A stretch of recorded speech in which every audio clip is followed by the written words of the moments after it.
Hey guys, welcome to episode 301 of 4PlayerAnimecast. We are going on to our second uh, lineup of series for our summer 2026 anime season reviews. So we're already kind of I guess 1/3 of the way through here. Everybody in real life is currently just dying of heat. I think that's just what's happening. I've been on the back end of like 7 days of rain into just like now everything's going up into 100 degrees plus Fahrenheit. Uh, so, but yeah, it is currently 10:12 p.m. Eastern Standard Time over on the eastern coast of the United States. I'm your host, Spire, and with me are my compatriots Near, Stop. Dark, Hello. Toast. I won't be here next week. Uh-huh. Okay. I'll be a But Lollapalooza. Wow. but yeah, going over our past couple of weeks, starting with Toast. What have you been up to? I'm going to Lollapalooza next week. Okay. What about the past couple weeks? Uh, Anything interesting? Oh, Holodori came out. It's pretty good. Yes, Holodori is the sort of the rhythm core. Yeah, it's like core rhythm game, mobile game Who cares that about was who cares released about the by rhythm game? You Cover. can play the other mini games, dude. You have to play Yeah, cards yeah, and yeah. It jump has a around. bunch of like other mini games as Yeah, well. those are better than the rhythm game. I heard the rhythm is kind of unless you Okay, crank it to max speed, which I did.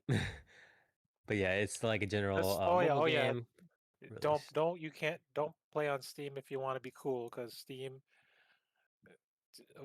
Steam, it literally delegates you like 2 button presses, and it sucks. Also, you can't get high scores. You can't. Yeah, only cool people who play mobile can get can actually get high scores. Steam, it's Oh, disabled okay, because that's weird. there's no way to play a rhythm game like that on Steam. You know how there's what six? Is it six? Like 6 lanes or whatever? Is it? Mhm.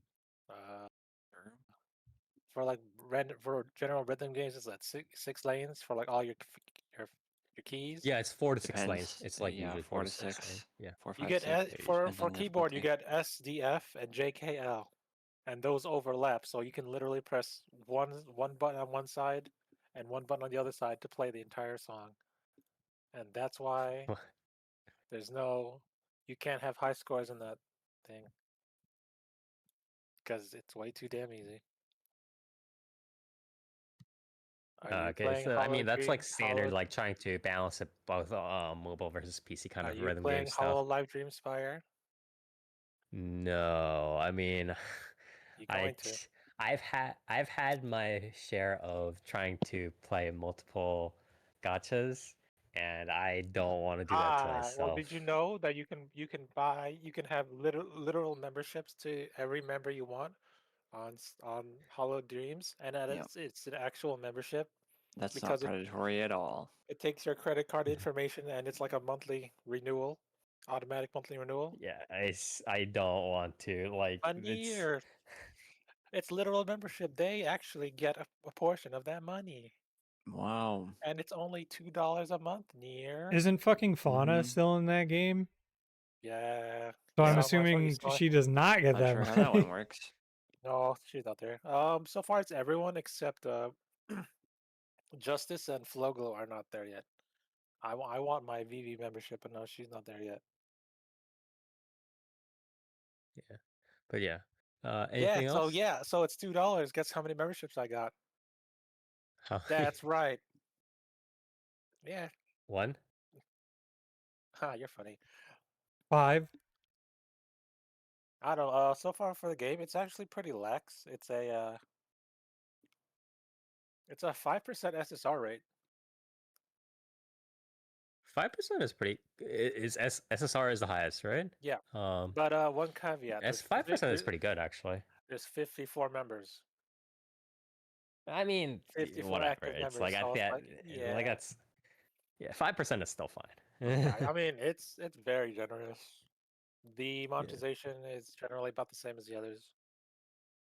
The and it's pretty easy to But like aside that, to get a playable character, it's pretty easy. Like you get 2 random Hololive members, you can do their like 5-minute quest, and hey, there she's playable. Or you can use random invitations that you get from like picking up treasure chests, and then you can selectively choose which Hololive member you want to recruit. So it's like if you want to play this character, it's easy. You don't need their card to play them. It's just score for the rhythm game stuff. That's the most important thing to me. Guess who I started with? Who?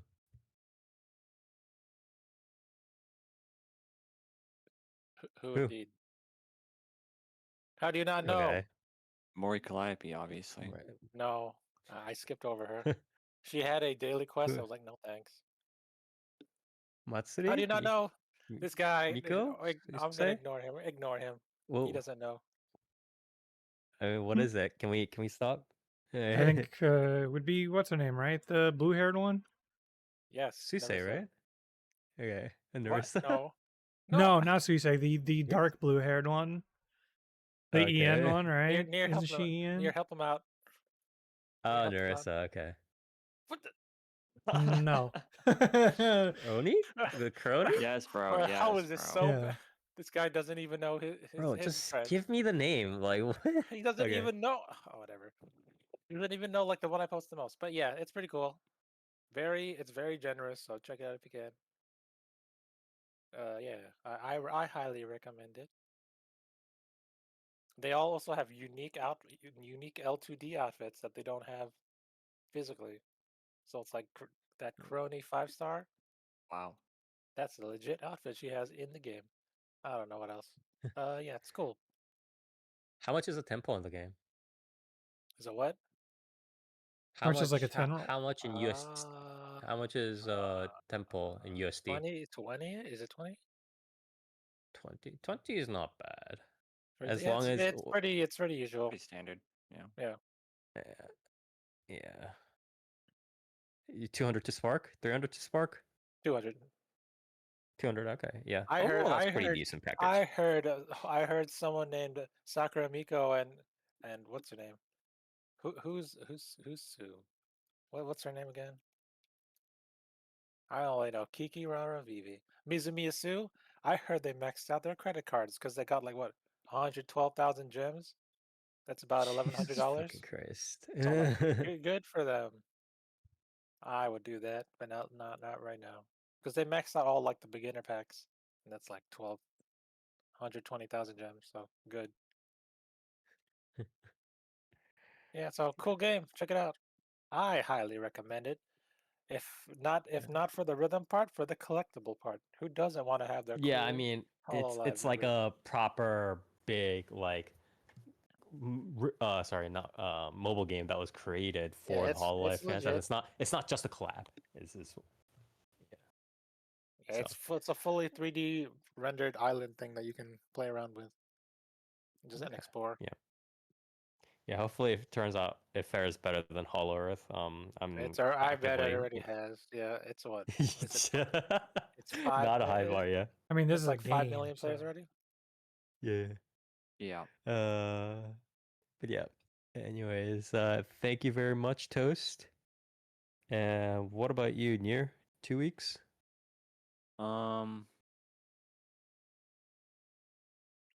Arknights. How? Oh yeah, Near. How's your What? weather now? It's Are we fine good now. now? Yeah, it's fine Because now. yeah, we should have mentioned.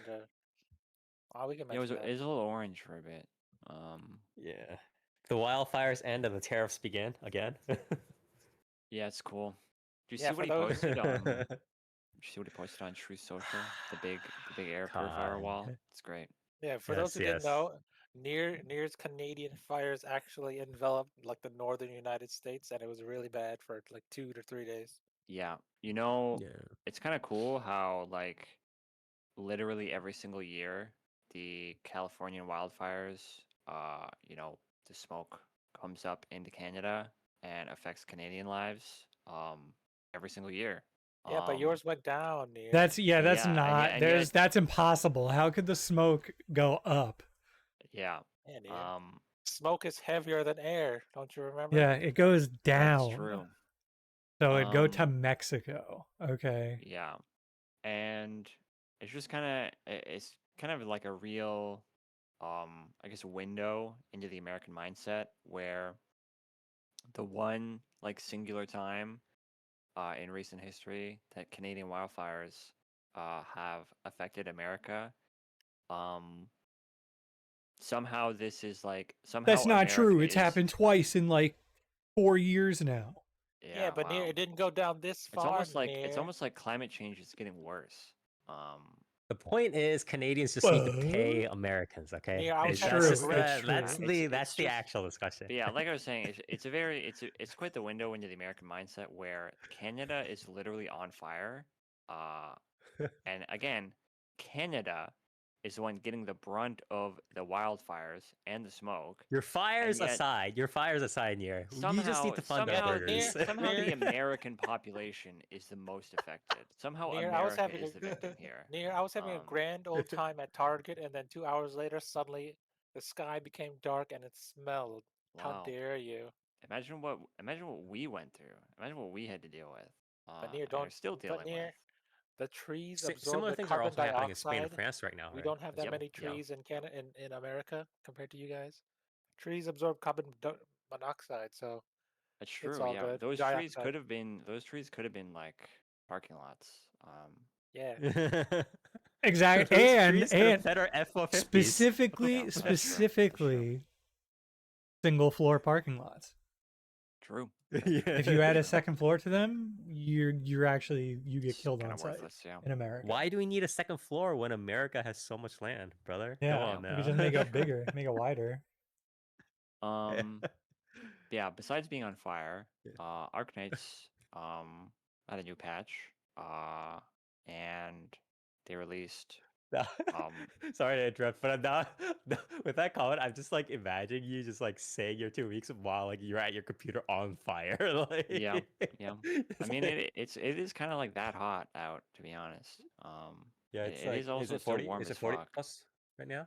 Or It where you are, it or hit no? just shy of 40, I think, like 2 days ago. It was really fucking hot. Okay. Today wasn't like Yeah, quite yeah, as yeah. bad, but yeah, it was really fucking hot. But yeah, Arknights came out with a new patch. That's pretty cool. They released kind of like the first, I guess, considered like really like a meta-defining character. And I got her in a 110 pull, which was cool. Nice.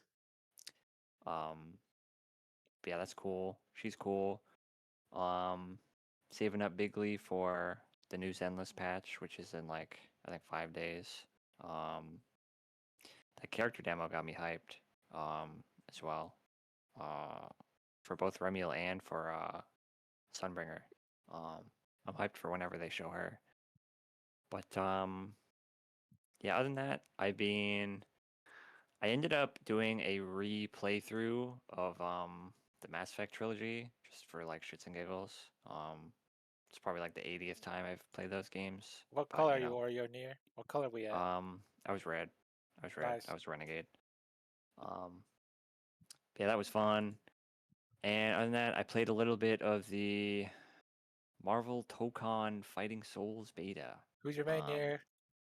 Yes. So I ended up playing a lot of Ms. Marvel actually. Oh, Yeah. not a Penny Parker or Magic. No. So I kind of got to play around with Magic a bit more. Her combos are really weird. The whole combo structure in the game in general is a bit bizarre. It kind of like it's like a weird mix of like it's kind of like Marvel versus Capcom in the sense that like everyone's got like, the launcher kind of thing. And the buttons are pretty simple, but it also kind of feels like and I might sound insane for saying this, but it feels a little bit like Melty Blood. Just with the way With the sort of ABC kind of yeah, like the ABC routing. structure, and then like how like auto combos aside, like it feels like a lot of combos That's also kind of from just BB Tag as well, right? yeah, It's yeah, like for sure. what But BB it Tag feels did, a bit more because like in Melty Blood, the buttons are kind of more uniform. You know what I mean? Like Mhm. like your B buttons are all kind of gonna do the same sort of function, whether it's 5B or 2B. Whereas with something like Blaze Blue, it's a bit more character specific. Mhm. So Tokon feels a bit more Melty Blood. Obviously, I'm not saying it plays like Melty Blood, but like it's got it feels like it's got a bit of that Melty Blood Right. identity in it. But the game's fun. I probably won't pick it up on launch, mostly because it's a full ass price game, and It is quite expensive. Like yeah, actually pretty expensive. and I'm kind of like, I'm not really too into fighting games as much these Tag Fight? days. Okay. I mean, tag fighters in general, but like fighting games as well are just like, you kind of just like boot them up, and then you get mad, and it's like, why did I do that? You know what I mean? Did you get So He's just what's sinking the into highest? sinking into the swamp. Did you yeah. get platinum or what's the highest rank there? I've only done like, I don't know if people are really doing rank matches in the beta. I tried doing like the casual, like just queue up kind of thing, and like nobody was playing. And it seems like pretty much everybody's kind of just in like the general, like open lobby kind of thing, where like you go in and you're like a chibi and you walk up to the arcade machines thing. Seems to be where most people are playing. So I've mostly just been doing that. But yeah, I mean the game's fun. It's definitely got some issues. The Why in there is it too Japanese for you? You don't like the designs? Who has the worst well, design? Spider-Man, I would say. Really? Spider-Man's suit is terrible in that game. Yeah. Although I'm like a Spider-Man autist, so like if you fuck with Spider-Man's suit too much, I kind of just like But what wrinkle my about nose at Iron it. Man? Um, You like his cool Gundam V fin? I do. I think Iron Man's suit is a cool design, but it's not really like Iron Man. You know what I mean? Yeah, it's the V fin, isn't it? I say it's the V fin that makes it. Yeah, like it's a cool suit, but it's also like in this game, it's not like Tony Stark is Japanese, so it's like, why the fuck did he make his suit Yeah. look like that? You know what I mean? Like, But it's what kind of just about like what if fucking Tony Stark was just like a huge Gundam nerd, I guess, for no reason. what about cool jacket Captain America? I think Cap's Cap's design design is is like, okay. it's whatever. I think the worst design is fucking easily Star-Lord. Like Star-Lord I'm is not. Oh I yeah. don't like. Star-Lord is I bad. don't really fuck with Yeah, Spider-Man's yeah, yeah. suit, but like I think Star-Lord's design is just straight up like Yeah, it's horrendous. not good. He's got like the nasty it's ass no like good. platinum blonde fucking ice cream fucking soft serve hair sticking out of his helmet. Full He's full Aryan hair. Yeah, like his jacket's way too big. He's too bulky in general.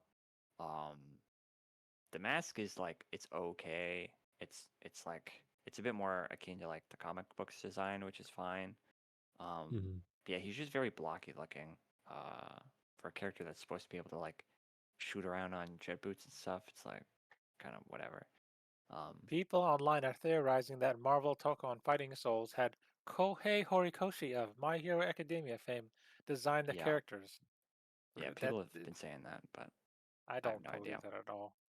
Um, White but yeah, hated design, whitewashed characters in Marvel Tokon Fighting Souls, and they give Storm. What? Storm. I, I get. I mean, the only I Storm can has kind her. of see the argument because Storm's hair in that game is like straight, you know. And some people have but I I feel I like like it. isn't Storm with Storm. I straight feel like hair. in the comics, like Storm's hair is normally pretty straight. Yeah. Recently, she's had pretty poofy hair, I think. Okay. Last few years, but yeah, it's like I mean, don't get me wrong. Hell yeah, dude. Hell Rival yeah, give me that. Storm fucking clears, but yeah, for sure. But yeah. Other than that, You don't like Penny Parker near? I think you like Penny Parker. Don't you love the Penny references? Parker's I like the design design. in Tokon I is like the pretty nice. design. I I didn't really fuck with her when I was playing her because her like gimmick is like throwing out the random gadgets and stuff, and I've never been a person that plays characters And here, like don't you that, like her? like Frost Don't or you like whatever. her super and ultimate references? Isn't it cool? I do. Oh, is she like I fucking her. platinum? No, She's got like a it's like a got it. Mazinger reference, right? Mazinger and an Ava, like Yeah, literal. yeah. No, but with like isn't this the one? throwing out like bullshit gimmick. No, but like, isn't this one? What's it called? The one where she transforms into No, like not the this one. standing Isn't spider. this one? Oh, Isn't that this yeah, one an yeah, yeah. Asuka? Yeah, Or is this yeah, Asuka? Yeah. But yeah, the references are cool for sure. All the supers are really cool. But Are we gonna yeah. get what's the other one? It's Venom. What's it called again? It's Carnage that's in this one. Carnage. Yeah. We're not gonna get Addy Brock. I mean, he's probably gonna be DLC, right? Didn't they announce him as DLC already?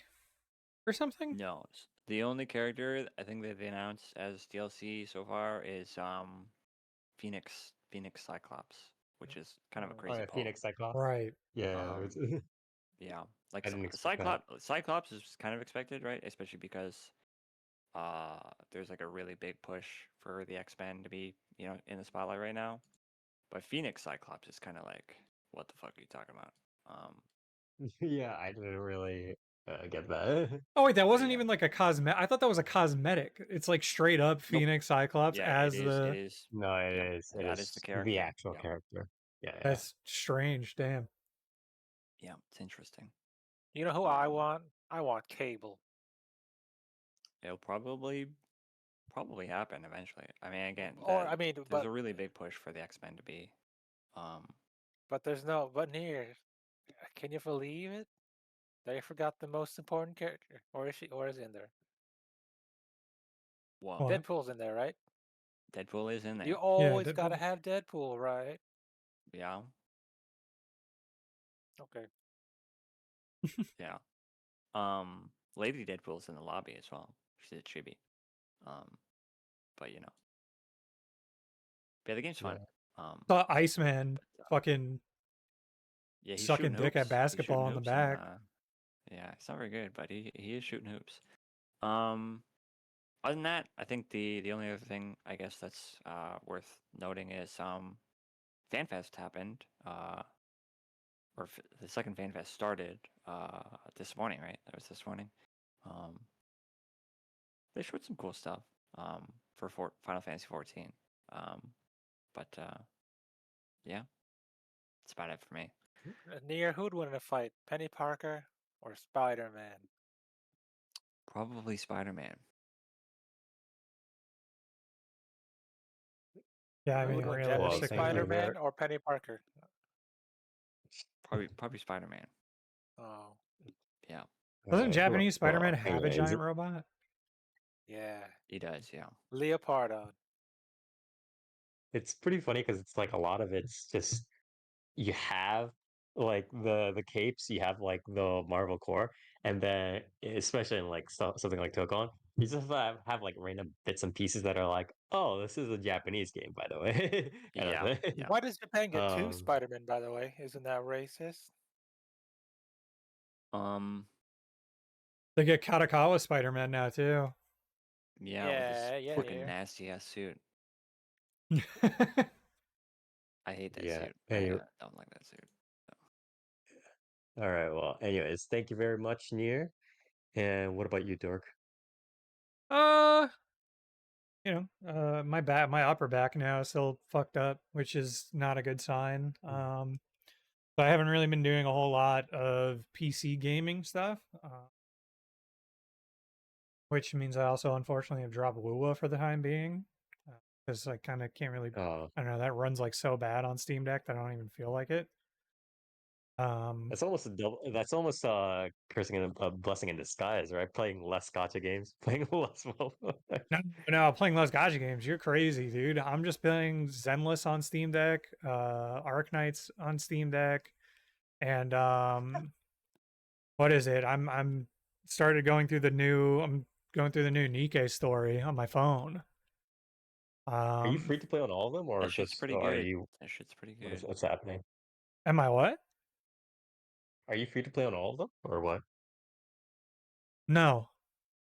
Fire. I'm not a free to play player on I don't any think you game I play. know. Yeah, I don't think you know this man at all. This guy boots up like a new gacha game that's come out like an Oh hour my ago, God, and he brother. This guy's a he sniper. just like immediately spends money. Like, Slams. Yes, Oh, yeah. slams. I think the only game I- I'm the closest to free to play on right now is NTE, where I think the only thing I Yeah. bought was like one of the starter pack things for I think like $10 or whatever. Or like the $1 plus like the $9.99 thing that they do. Sounds And like that I you had play actually my Hololive best Dreams, look in. Dark. But yeah, no, I don't like rhythm games like Jesus that. Christ, brother. But yeah, so I've been keeping up with like a lot of those gotchas, especially Zenless. Like, I mean, Zenless I've been caught up on. Mm. It's just like clearing my weekly and daily shit. Arknights I've kind of just been clearing my dailies. I'm not fully caught up on the story yet, but that's been fun. I did get Arcane in that after 30 rolls. Right? No, that's what it was. I did 30. I had 30 rolls, and then I fucking grabbed the what is it? The $15 pack because I was feeling real confident, and I got her. And then I got her weapon in 110 roll, so that was kind of sick. So that was pretty decent luck. She's very fun. She's also really strong. Like, yeah, I mean, she's like. Here, correct me if I'm wrong. She's got to be like one of, if not like the strongest character that's been released so far, right? Like, so she's like like I said, she's like the first because you can consider characters like Levitain and like Fungi as like kind of like core characters within their element, right? And then Arcane is kind of just like, oh, you just like use this character. You just always yeah, use like this she character. seems like she's very flexible, and then she does so much damage that it's like, Yeah, okay, because this is she like can absurd. because her whole gimmick is like it's a All really right, cool she has the gimmick, but- will and the int build too. Yeah, so it's like, if you build her to be like, if her main stat is higher, like her main stat is the int, and then if her main stat is higher than her secondary stat, then she's a DPS character. But then if her secondary stat is higher than her main stat, then her entire kit changes, and she becomes a support character. And when she's a support character, you can literally put her in any team, and she'll just be really good. So yeah, she's like the first character that it's like you have to roll this character basically. Yeah, they also throw a armor set that's like fully upgraded at her too, which is nice. Yeah. But yeah, so I've been doing that. That's been fun. I do want to catch up on that story at some point. It just sucks because like on the Seen Steam Deck, the Myth visuals reveal are yet, not Dark? too hot. The what reveal?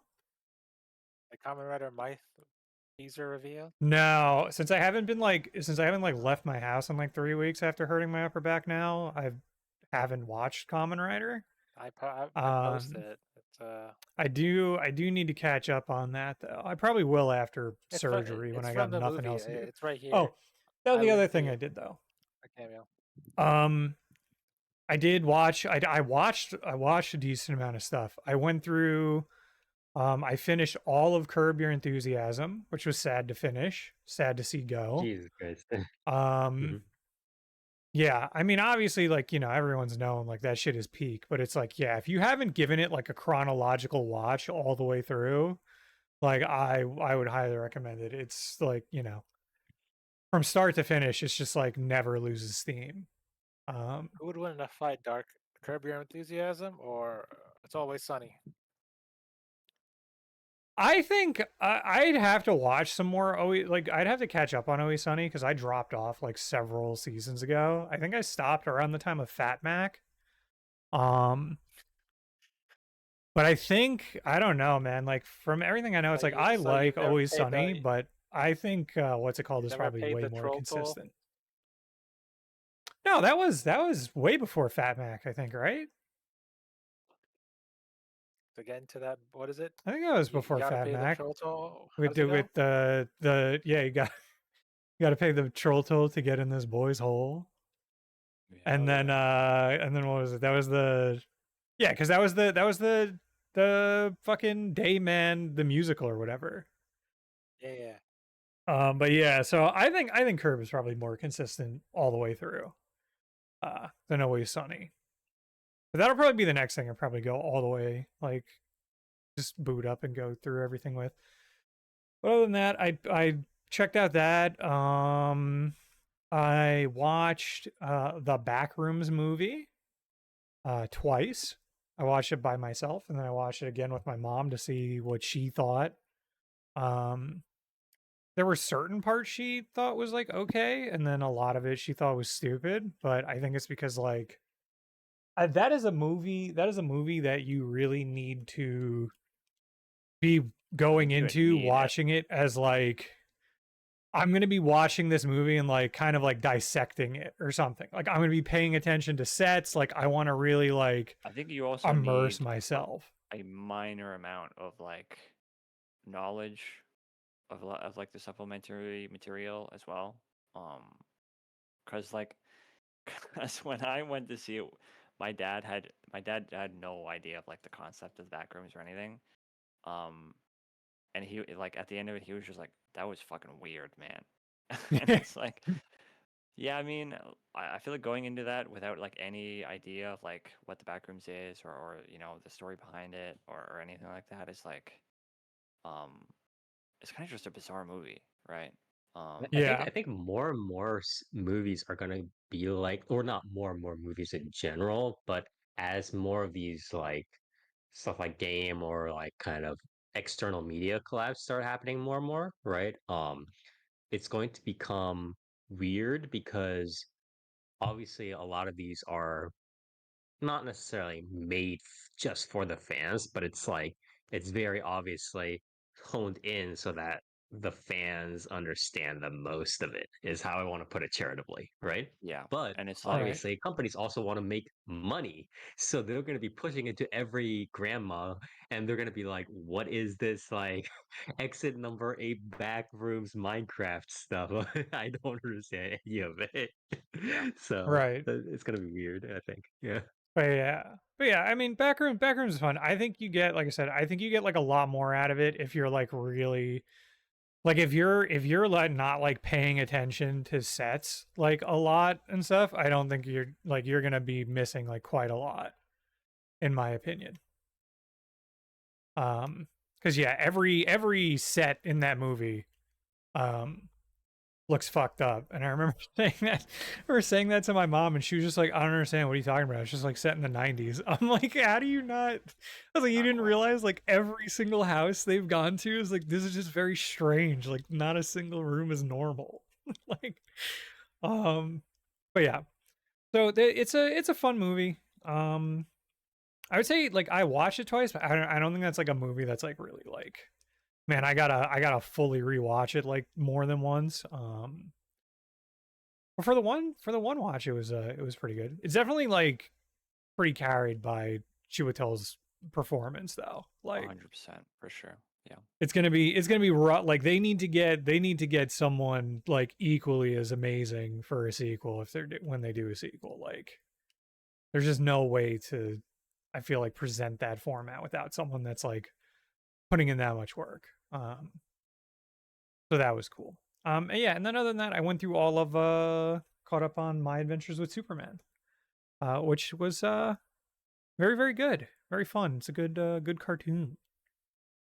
Just shame that it's too short, because that is a 20-minute episode, 10 episodes a season show. Which is sad, because if that shit had like 24, It's modern. That's modern Western animation for you. Yeah, it's They really like this, sad. 6 episodes a season.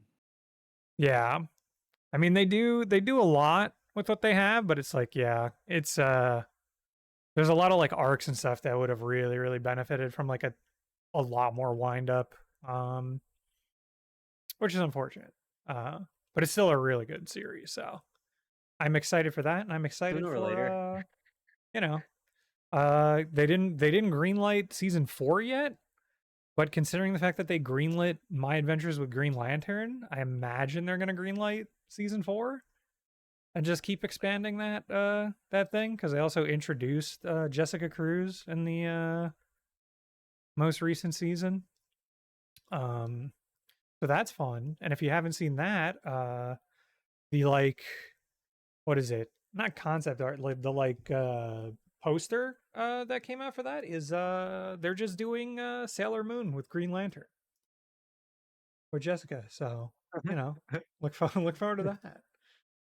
But yeah, that's pretty much been my whole You should watch whole 2 weeks. He-Man, bro. Yeah, I was going to today, and then my mom hogged the TV, so I was like, "Fuck!" So I'm gonna be doing that tomorrow. Because yeah, I saw one clip of that movie, and I'm very happy. Like a good. lot of people have been talking about it, and they've also been mentioning what do you call it? The D&D movie. Yeah, bro. and it's just like, Oh my god, the D&D movie. it's like these movies. Movies that need a It's so sequel, you tragic. know? It's so tragic that like these were bombs, but like they need to realize that these are not truly bombs when you think about it. Someone's got to just bankroll that shit. Yeah. Yeah, it's like it's like they're not like cultural zeitgeists, but it's like they're things that need to be held, like that need to be suspended within the culture. You know what I mean? It's like Yeah. it's like it needs to be like one of those things where it's like you have it as an exhibit at a museum, and people are like, that's a weird section, but it's like it's there. You know what I mean? It's like Yeah. that. Yeah, I mean it's crazy because it's just like, yeah, like again, sure, it was like technically a box office bomb, but like right now, it's like more the amount of people I've seen talking about the fucking He-Man movie and sharing it are like on par with people talking about fucking The Odyssey since it went to streaming. So it's like that's crazy. Yeah. But yeah, I just think it was one of those things where it was marketed like very poorly. Didn't get what it needed. And yeah, much like D&D. Cuz yeah, if you come across a clip of Jared Leto as Skeletor, it'll probably be really good cuz somehow that's his best role in fucking Forever. like a decade or in general, like realistically for him. Like not to say he's never done good, but like yeah, everything I've seen of Skeletor in that is insanely good and insanely fun. Yeah, it's the So first time that like Jared Leto's been in a movie, and I haven't been like, man, I really wish Jared Leto was not in this movie. Like, Or like he, it does. he He doesn't. actually, Yeah, I'm not sure if he fits. Yeah, exactly. yeah, like he actually Like- kills it. So yeah, and yeah, like I said, Near all the other traumatized clips by I've all seen. Mr. Scott stuff. Yeah, those clips I've seen of like the not the hallucination, but like the visions Skeletor gives He-Man or whatever. yeah, Like seeing that, I'm like, yeah, no, these like this whole team like understood exactly what they wanted to do here and what they were doing. Like it's Mhm. really really charming and really silly. Okay. Well, if that's pretty much it, anything else? No, I think that's about it. Okay. Yeah. Oh well, actually, yeah. I mean, also alongside Nero, I checked out the Final Fantasy Fan Fest, and it's like yeah. everything Thoughts they on showed Final was Fantasy VII good. raid? I don't like it. I like. I'm sure I'll enjoy it. I'm sure I'll enjoy it, but I think having two collab raids, I like, think it'll be good, but yeah, it's I think it'll be good. But it having really, I think it having really two collab raids shows. kind of kills the opportunity for like expanded lore of the I think it really shows. I expansion just think it really itself. It's shows just like, damn. the state of the game. You know Yeah, what that I is like mean? they've had like triple, like it's like break every glass in case of Yeah, emergency. where it's like we need players now. But I'm hyped. Yeah. All right. Well, yeah. Thank you very much, Dork. And as for me, I haven't been up to too much. I think last week I did go to Comic World here, which is which is essentially their like so Comic World in Seoul is essentially Korea's kind of attempt to copy Comic, right? And it's like a smaller thing, obviously, but I went to it. It was fun. I don't think it needs 2 days, although obviously it helps people with like different schedules. But What essentially, was all the booths on day what's one the and day most two are popular thing exactly there? the same. The most popular thing there, it's just the VTuber stuff, Is the Blue VTubers, and Archive? a little Oh, bit. Oh, for in terms of like mobile game stuff that's popular, I would say it's toss up between um the Blue what is Archive. it? No, well, Blue Archive. Well, yeah, I guess Blue Archive is quite popular, but I think it's mostly Hoyoverse stuff. It's like, especially Zenless Zone Zero. There's quite a lot of, and then there's some Blue Archive, obviously. Wandering Ways, Genshin, stuff like that. Okay, but I think How many? How it's many? like How? What's the age range of these Blue Archives that you saw? I mean, it's like the standard popular ones, right? Like the pink hair ones, and then like the bunny girls and stuff like that. But I think it's all like the standard stuff. And the Is it Blue two Archive things. known for being for the lolicons or whatever? Yes. Yep. Yes. So, um, but And who's your favorite again? what was gonna, Hoshino. but yeah, Fair. Hoshino and two Hina things. are my top two. But two things. One is there's a lot more food booths over there at that. There were a lot more food booths at that event. That there was in Comic which was like not unappreciated, but it was Yeah, they don't slightly want you amusing. fucking collapsing in the middle of the. Yeah, there's like in Comic there's like in the entire kind of in all of Comic there's like one row in the back of the official booths that sells some food, but beyond that, it's just like vending machines and like whatever you bring. But here, like a good quarter to a third of, well, a quarter, I would say, of the booths here are just straight up food booths, just like people selling food and like cookies and stuff.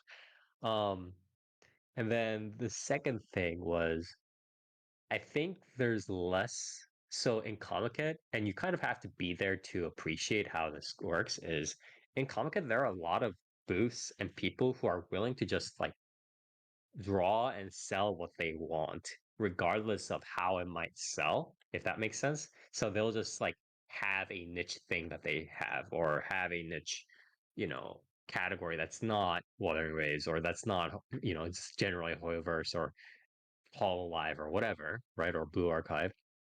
And just be content with selling that stuff. And I think that's a lot less true, unfortunately, at Comic World. So it ended up being like a lot of the booths have pretty much the exact same categories, like the same sort of VTubers, the same sort of um, mobile games, the same, like maybe a couple, one or two, like Musume stuff. And that's about it. And it was like very, obviously some Pokemon stuff and so on.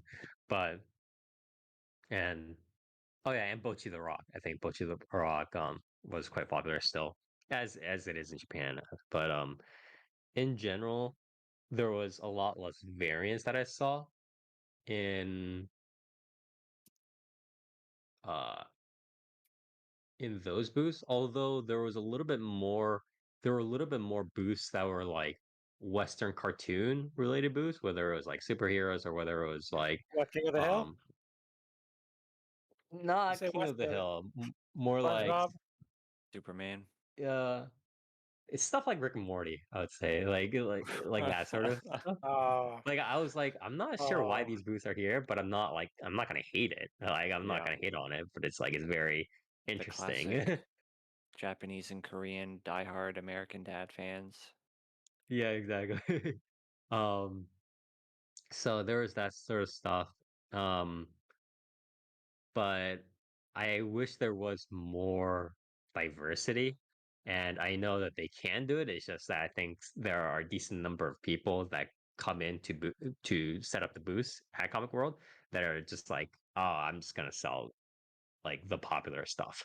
And you can kind of see that being reflected slowly in comic kit as well, where it's like more and more boosts are just Twitter illustrators that are just like, or Pixiv illustrators that are just like, yeah, I'm just gonna make the newest like Hoyoverse thing and then just call it a day, or Dojin or call it a day. Um, but I wish people really wouldn't do that. I know it's like it's kind of selfish, but I feel like it's just like it's killing a lot of the diversity and creativity that we might find at these events. So, but yeah, that was just Comic World. I've been slowly dying of the heat, baking. Um, How hot is it? on that, today is not that bad. It hasn't gone up to the hundreds or anything like that yet. But let me see. It's 90. Yeah, it's 90's not what 90's not yeah, hot. Don't lie. 90 not the worst thing. Yeah, but the humidity is mainly what's kind of doing it. But it's Wow, not wow. So in the you worst. sound like those Europeans coming in for the World Cup. Yeah. Um, Other than that, not been pretty quiet. Been running around a little bit. Obviously, uh, looked over at the fence at some of the fighting games that were released, and then went just shook my head a little bit, and Good time. then We're in a golden age, really.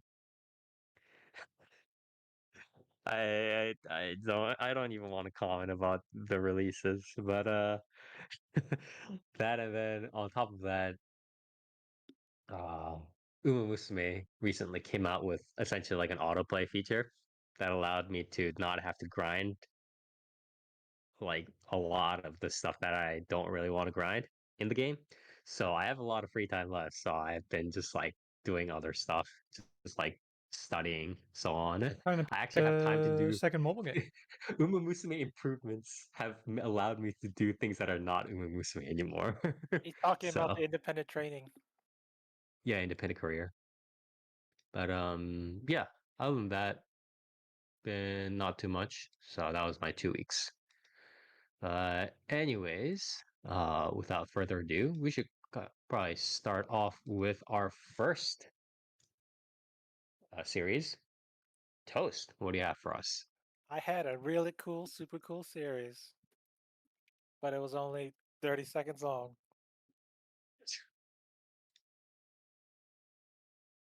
All right, so what's It your has it new Oh, has you series? have an isekai series now. it has the best ED of the season though. You should check it out. I don't know if I'd say that. Why not, Near? Um, The I best don't know. ED. I said best Toast. ED. The EDs are good. EDs are few and far in between. That's I'm true. talking. So yeah. So if you want to watch, what's it called again? Oh, Right? oh, Babies of babies bread. of. Yeah, that series is sick, but it's only like, but the video is like 90 seconds long. So check it out. Yeah. But yeah. Uh, I don't know how do I set this. Oh yeah. I'll just repeat the question. Spire. Who would win in a fight, Naotoyama or Kugimirie? I want to say Kugimi Rie in winning in the fight. Really? Okay, Spire, would you rather be level 2 or level 999? Try the latter. So, what you'd rather be level 999? Yes. I think most people would. Well, too bad, Spire. Now you have a lolly as your wife, and not Yeah. and not Kugimirie. So, too bad you lost. So what is the theory? Uh, uh, oh, I watched level 999 villager, right? Yeah, it's Uh, 999. Yeah, uh, something like that. yeah. Did you know Yeah. there's another By series the with way, level 9? Yeah, bring it up. yeah, there is another series with 9,999. I don't know. I forget if we covered, but I yeah, don't it think is I did. also a series. That's Yeah. the gotcha series, the revenge gotcha series, level Yes. 9,999. Yes. It's free. That series was I guess I can compare them. But yeah, I watched level 999 Murabito. Yeah. And fun fact, I thought this was a different series that also featured a level 999 Murabito, but it's not. This is such So a I fucked got up timeline. so I got bamboozled 3 times in a row because I thought it was You one love this series, timeline. but it was a different series. Yeah, it's great. And yeah, so so it takes place in the world of, is it Hexaldria? Is it Hexaldria? But most people know it as Japan. I don't know how. Oh, I don't know how this works. It's I'll just this is a Shousetsu series from 2015, so it's kind of ancient. So you know back then it's kind of, you know how stories were back then.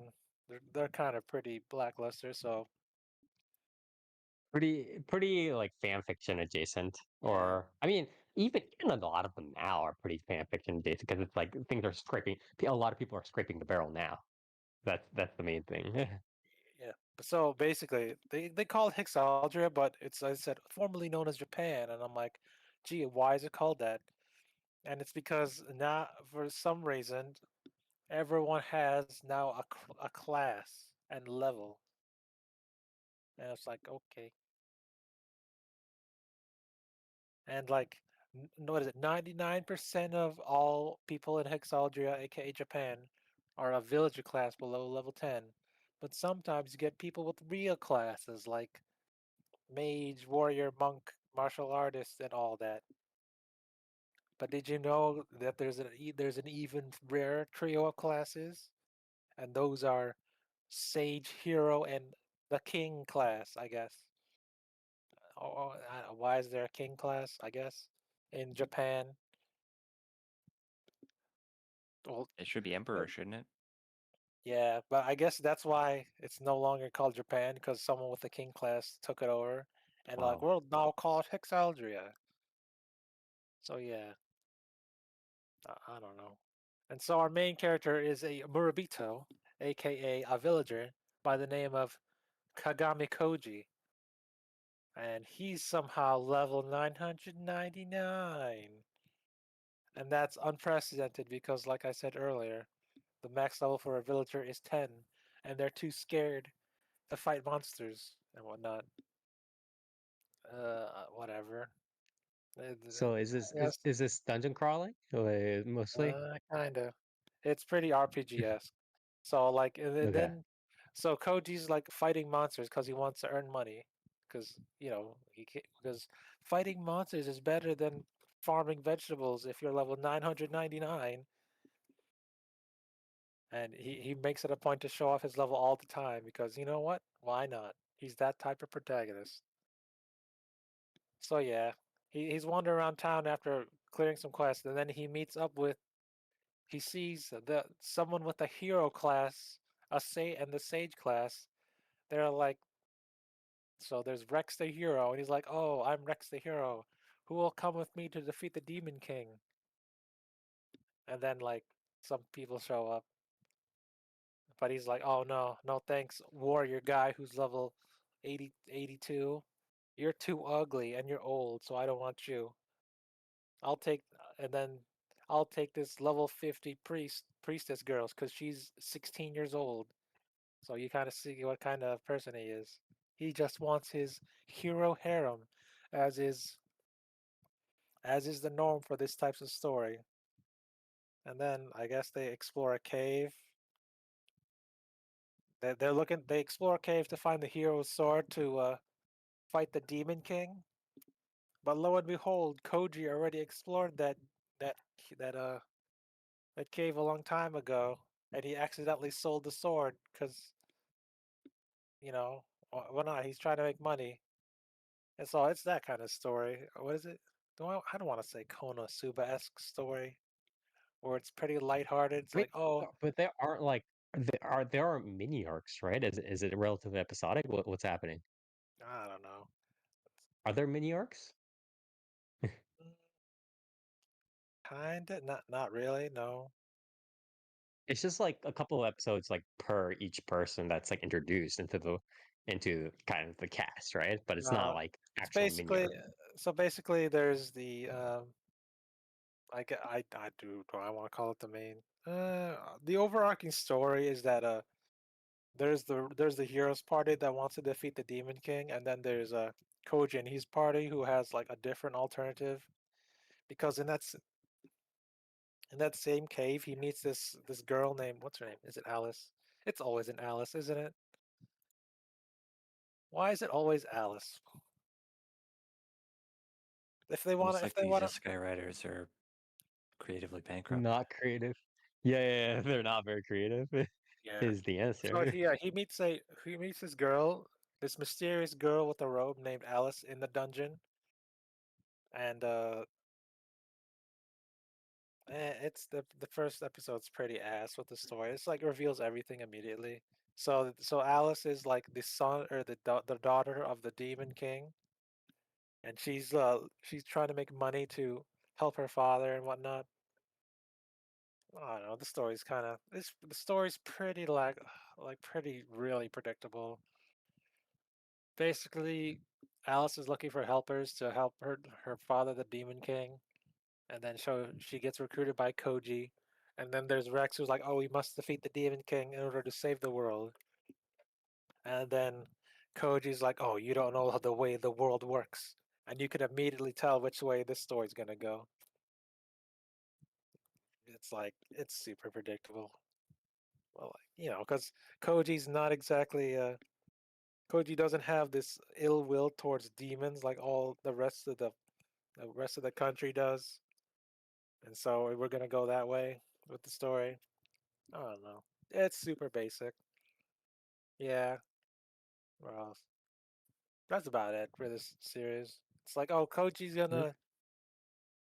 So Koji and Alice are trying to, coexistence with humans, and then Rex is like, no, we're gonna kill all the demons, and it's like, yeah, all those revenge stories with like with the hero party and all that, kind of like that, pretty similar. But like Not there much is that more. sort of backstory, but Yeah. what is the actual format of the series is like generally just like Yeah, aimless it's dungeon Koji's like ragtag. RPG. It's Koji and his group of friends doing one thing, and then they meet up with Rex's the Hero Party's group doing another thing, and then they clash or they have to cooperate doing some stuff, and it's pretty much that. Okay.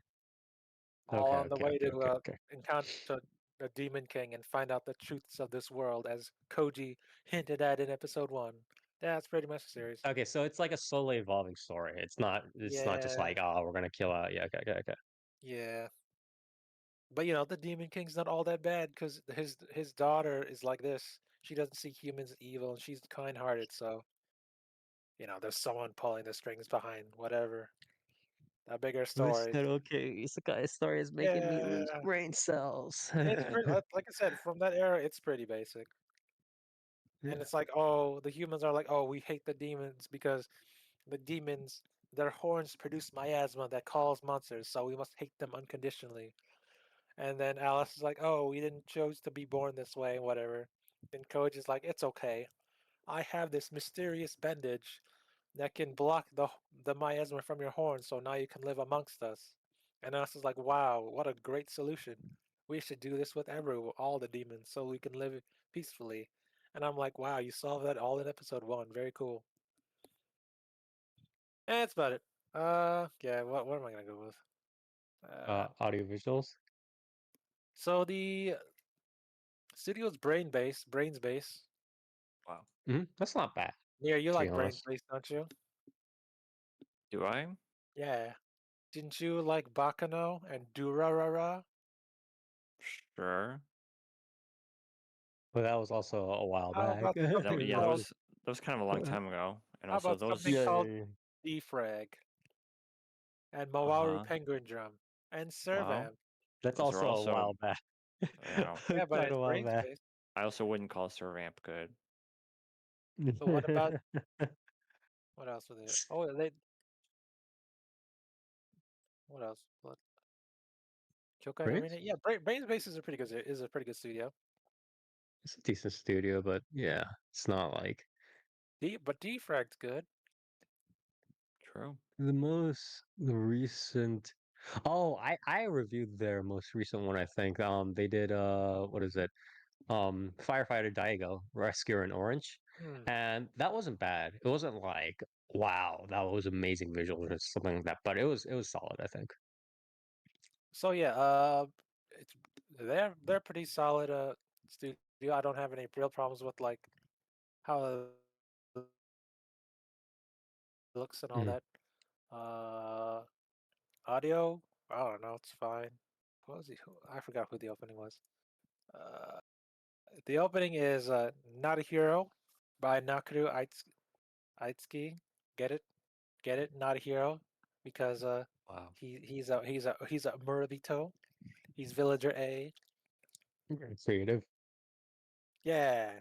And then the ending is HP by Yukimura. Get HP. I get okay. Yeah. Voice Uh, act. Let's go with the audio of the voice act. This is actually a pretty cool voice cast.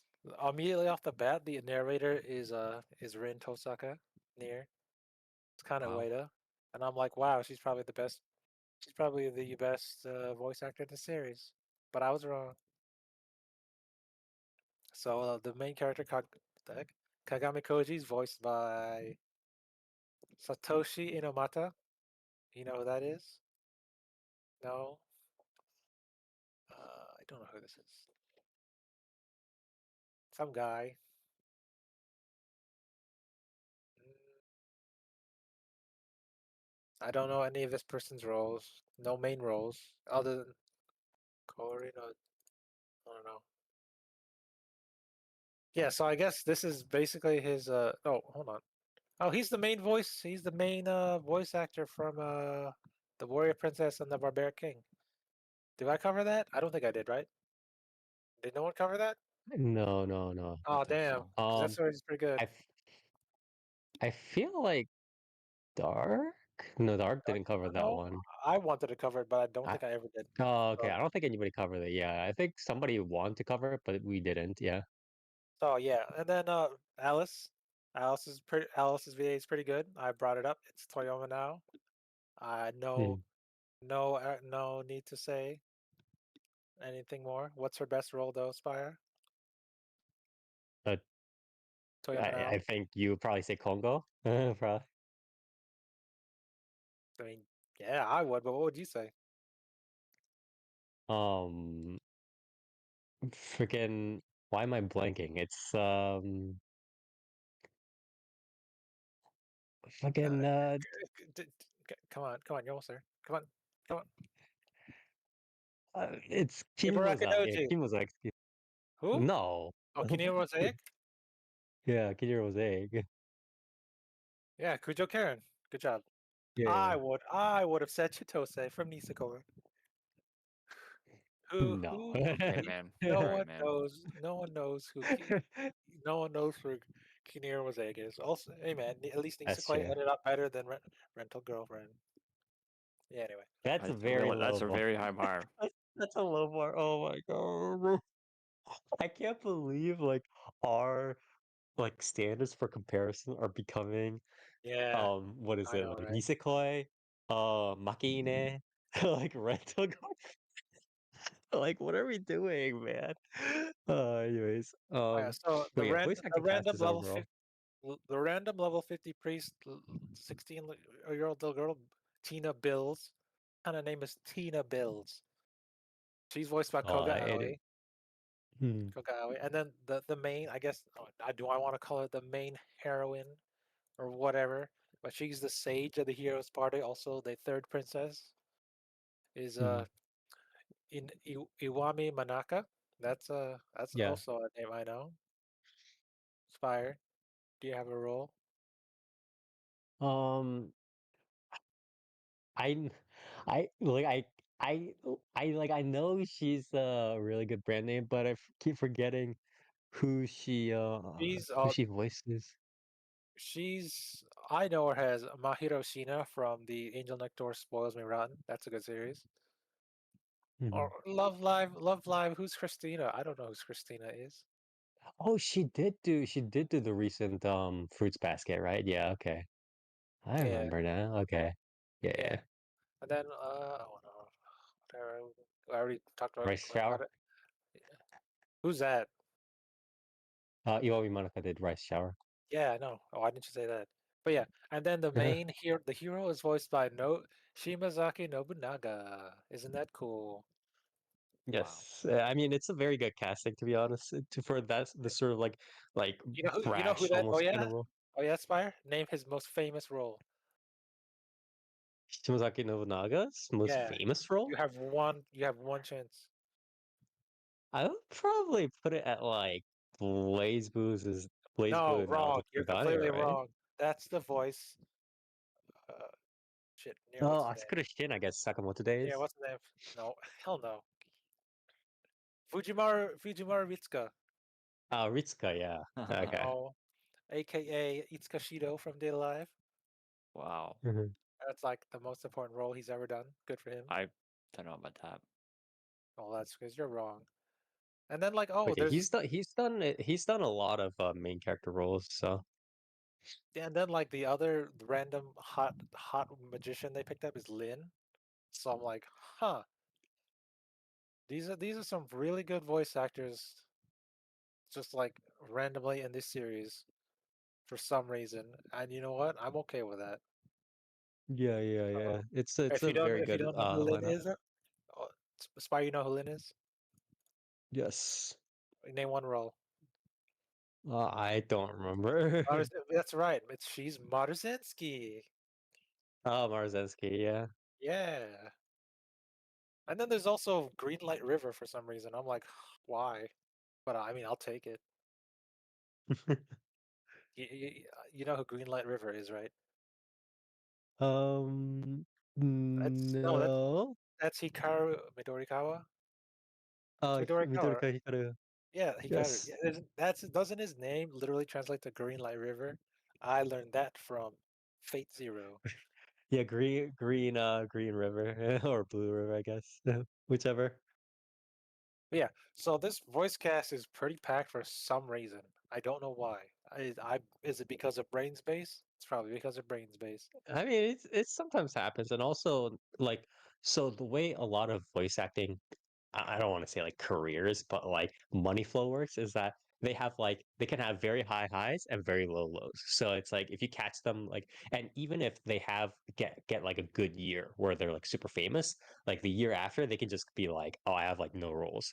So if you get a bunch of these people where they're like not having as many roles on the side, right? And they don't necessarily have like all the sequels going on, you can catch them at like relatively cheaper prices, and that's probably they got probably a decent number of those. Like most of these casts are probably like kind of on that down, except for I want to say probably Kogawa and I'd probably say like Shimazaki Toriyama Nobunaga, now. right? Those What two are a Toriyama little bit more now? active.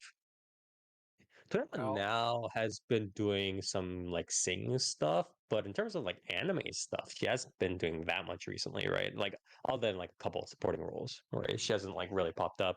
I don't know whether she's done like a lot of sequels recently, so that's what I would guess, probably.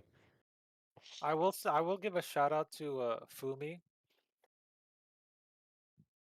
as she's the main original character designer and artist. You know who Fumi is, Spire?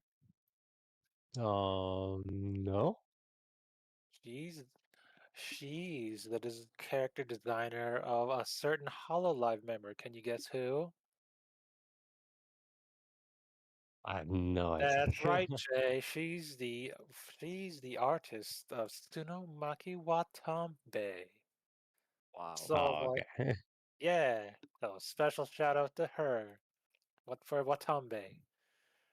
What else can I say about the series? So overall, the series is really boring. It is super Nice. generic. It is super generic in its ways. Um, most of the characters are. Even Mal, the Mal people were like pretty harsh on it, and there's like, at least like usually like one review that's like this is okay to watch, but like all the reviews on Mal right now are just negative. It's the thing is, this was made back in the day where I guess it would be Is it common? Uh, I guess this. It's just fan fiction. It's just The fan fiction. Yeah. I would say this would be the forefront of the like I'm max level blah blah blah kind of series, and Mm. I'm not a hero, but I'm actually this class, and I'm stronger than the hero because I'm level 999. And do you know how? And it's like, oh, I broke through the level limits because I have this one thing that everyone else doesn't have. And can you guess what that is? It's really dumb. What is it? Mass pull powers. No, it's the way he broke his level. They explain it. It's because he doesn't fear death, and I'm like, oh, okay. So ass pull That's powers. just how it is. He's just too cool. I, He's too so cool to die. he broke through his limiter of fearing death and going past level 10. Now he's level 999, and I'm like, oh, It's okay, just that he went Rock Lee, bro. That's just how it yeah, works. I guess. But yeah, it's pretty super boring and generic. It's from 2015 on Shousetsu, so it's a dime a dozen kind of series. Um, there's not much going on to it. So far there's no real like, oh, this is the plot twist. It's a very predictable type of plot. The main character himself is not that interesting, I guess. He's his only random quirk is like, oh, I'm level 999 and I fighting and I'm trying to save up for for something and money. And I have a ragtag group of people that are also my friends because I'm strong and they look up to that strength. Like the quirkiest character, the quirkiest person in his party is someone named is Bilda, and he's what's the word? What's the word for this? Uh, what's the okay? Is it Okama? Or do I want to say Okama? Kinda. Yeah, he's kind of an Okama type character where he dresses as Oh, a okay. girl, or so I was like, that's fine, Okay. that's cool. One kind of character, yeah. Yeah, well, yeah, that's cool. No problems with that. But that's about it. And then the his ragtag group of his ragtag party clashes with the hero's idealistic and pretty stubborn ways, like, oh, I'm going to defeat the Demon King, and all the demons are evil, and then even the princess is like the princess sage is like, oh, don't you want to save the world and do good, you know, and like help out people, and then the main character rebuts all of their ideals, their idealistic thoughts with like, oh, you don't know how this world works, and I just want riches and I'll help people as much as I can, but I'm not idealistic like that. So I guess there's the clash of idealism versus, is it pragmatism? Is that the word I want to use? Maybe. I guess. Maybe. I mean, it's probably the closest thing. It sounds more like self-interest, to be honest. I guess, yeah. Yeah. Selfishness, or like, I'm not so naive as to want to, like, see everything as good or evil. There's also some gray in It's like the between, that kind of thing. usual kind of spiel about Yeah, gray morality, blah Yeah. blah, yeah. yeah. Like I said, very predictable, and like I guess that's supposed to be the main argument that the main character has, because he doesn't see all demons as evil, so he's not gonna go he's not gonna go defeat the Demon King just to try and take over the world like that kind of thing. So, like I said, Mhm. pretty very very predictable. You can see coming a mile away. It doesn't like have any super interesting arguments like that, and like no real plot twist that I can see coming. That's makes me think, oh, I can't believe they did it that way. So, yeah, yeah, I mean the series is okay. It's not the Mhm. best, but Wait, what is it's the Malve? okay. Wait, so It's so okay. is it It's okay not. or is it just mm, boring? It's okay. It's worse. At least with level 9, no, was it level 9,999 gotcha? At least it's kind of more interesting because the main character's on a revenge quest against all the heroes of the other races that wronged him, and he gets his revenge. And there's more quirky and interesting characters in that series, maybe. Even though he has like ass-full powers, like, oh, my power is infinite gotcha, and I can pull all of this. I'm like, okay. So I guess that if you like flashy fights and weird powers, at least level 9,999 gotcha has this. Murabito doesn't have any real powers of his own because, he just punches and kicks because he doesn't have any real cool skills like all the other classes do. And Mhm. I would also say it's worse than I mentioned level 2 isekai because this is almost, because, we got to go to the level isekais, at least this one. Well, I mentioned this before, but at least level 2 has Kugumi Rie as the main character's wife. So like, aha, that's funny, that's quirky. And this guy's like, has his own way of doing things. The stories are similar, but like I said, it's a toss up between do you want Kugumi Rie or you want Toyama now, who's a little girl who's not grown up yet. Yeah. Okay. So What rating would you give it? I'm gonna give it. I'm gonna give it a 7. It's average. Nothing special. Okay. Yeah. All right. Mal gives it a 6.38. So is that good or bad? That's pretty rough. That's That's pretty. yeah. Yeah, That's not as good. expected. That's why I'm giving it a 7. Yeah. Okay. Yeah. All right. Well, thank you So very I much, mean, would Toast. I recommend watching this? Not really. This is one of the lower tier isekais of this season. So if you Okay. really want to watch like the bread and butter beginnings of shosetsu series of light novels, I guess you could watch this, but I wouldn't recommend it. There are better ones this season. All right. Okay. Toyama Thank now you very does a much, good Toast. Alice though, because I haven't heard her in a while. She's good. Okay. No complaints there. Anyways, thank you very much, Toast.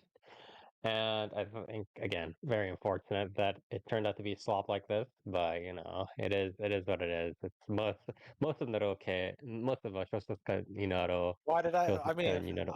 I will say I picked this one on like the last second because I wanted to do funny babies of bread, but it's too short. So Yeah. that's a shame. Babies of bread is better than this series, by the way.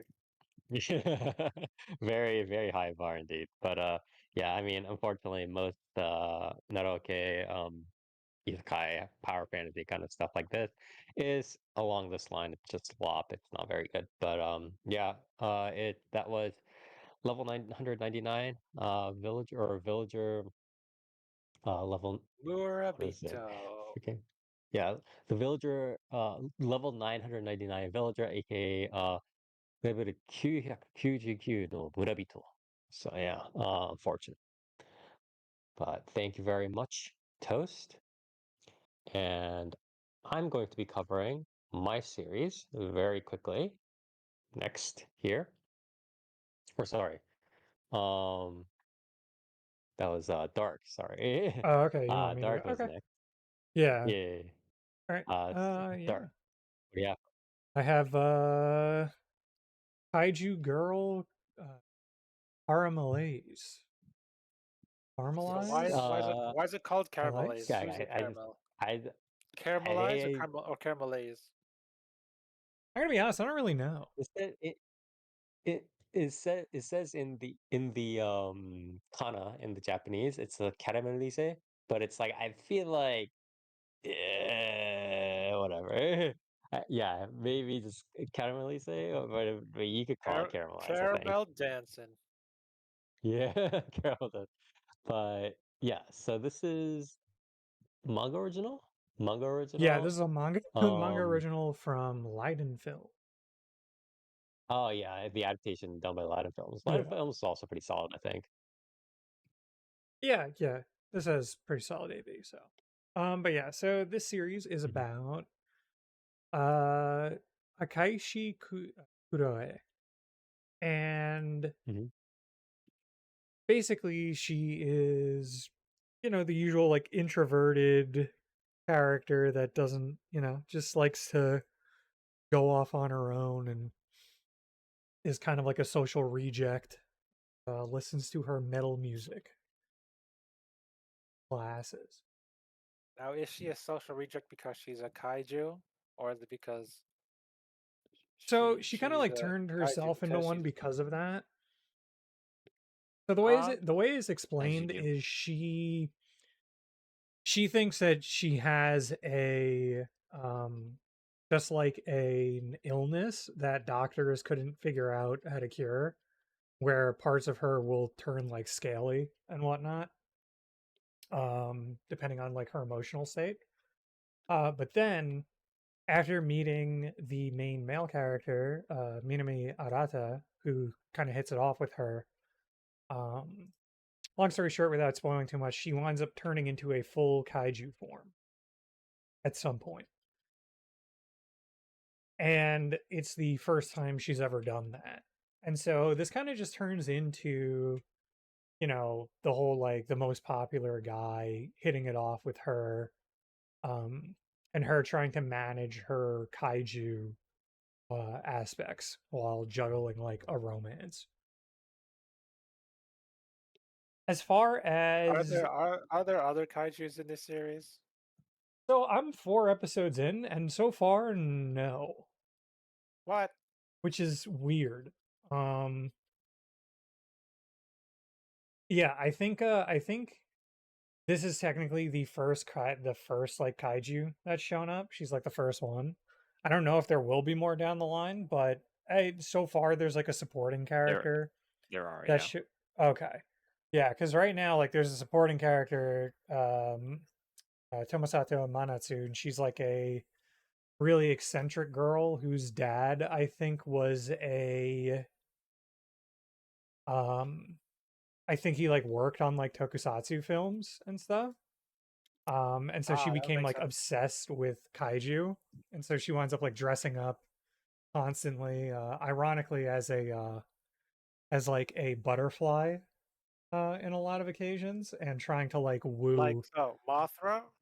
Yeah, and she tries to like she becomes obsessed with Kuroe's kaiju form, which is named Harugan. Other than that, the it's interesting because like the main crux of the story, it like obviously there's a decent amount of like the romance stuff, but there's also a subplot where like her adopted mom, Akeishi Rinko, is she's like this weird like Gyaru former what is it? I don't even know. I don't even know what she does for work at this point, but yeah, she's a former biologist Mhm. who discovered with what's it called, with like her sort of like love interest ish like colleague at the time. um they discovered like a kaiju carcass and then found like the remains of a kaiju and then found the eggs, and then she took one of the eggs, which wound up I guess hatching into Kuroe. I don't believe Okay. Kuroe is aware of that either. I think she does think that Rinko is her like actual biological mother, and that she does just have a Like a what would you superpower or call it? something. Yeah, like a effectively like a disease, an Oh, illness okay, that okay, okay. turns her into a kaiju. Her first transformation, like in the show as well, like she did not realize that was her at first. Um, yeah, it's What kind do of you mean like by did explained not where like realize that was her at like first? so she can turn into when she turns into a kaiju, she gets like more into like a dreamlike state as far as her consciousness goes, I and then see. Mhm. if she maintains that form for too long, at least right now, it starts to like take over her cognitively, like completely. So Um, she thought she had like an out of body experience kind of initially is what you're saying. yeah, yeah, and so like Okay. a lot of this winds up turning into sort of an um, what would you call it, allegory or whatever, for Sort just of, yeah. her having like body Mhm. dysmorphia and low like self esteem and whatnot. Because like the big Okay. crux is her thinking like, she's like ugly. Her kaiju form is like gross and ugly. Mm, Yeah. And so that's interesting. as of right now, there hasn't been like too much. There's just kind of been like some romantic development between and Arata. Arata's right like shtick as well was that he's in a sort of more literal boat and similar boat in the sense that well, yeah, I mean, I guess a minor spoiler, but they go to like a cafe and he refuses to eat like anything while they're there. And she eventually like gets it out of him that he was overweight in middle school. And so he basically has, an aversion plus like a slight what would you call it? It's not really described as like an eating disorder, but like Pretty close to or one. rather pitched as it, but it pretty much is one because like Yeah. he refuses to eat like any sweets or anything, and then eventually she convinces him to have some with her and stuff like that. So I would like to see more of that too. I think it would be really neat if this also leans into a bit more of them both kind of overcoming these like disorders basically that they both suffer from, or like leaning on each other Mhm. for it. I think that would be a nice touch. But the weird part is that they're leaning a decent amount in the episodes right now. They're kind of leaning into the this like sub story of Rinko knowing, where the kaiju egg came from and everything, and then Kotaro, her like former colleague, investigating it now and being like behind the scenes, like talking to someone shady on the phone or something. So I'm curious to see as to like where that'll go to and if it'll be able to like really truly juggle all that. As of right now, I kind of wish that there was a bit more character development / like romance development in the first 4 episodes. There hasn't been a whole lot. But at the very least, like there's been like some minor steps, like of Arata finding out, not finding out that she's the kaiju or has the kaiju form, but is like slowly finding out that this kaiju like knows him somehow. Yeah, and even that is like, kind of helping Kuroe overcome part of her phobias. But yeah, Can I there's ask something? it's kind of like a what you see So is what you get aspect to it. I will say, I think one of the bigger letdowns is that like when she's been turning into a kaiju, like not a whole lot has really happened. She kind of just turns into a kaiju, wrecks something, and then like roars, and then gets like shot at. are there implications in the story of her like doing stuff while being a kaiju?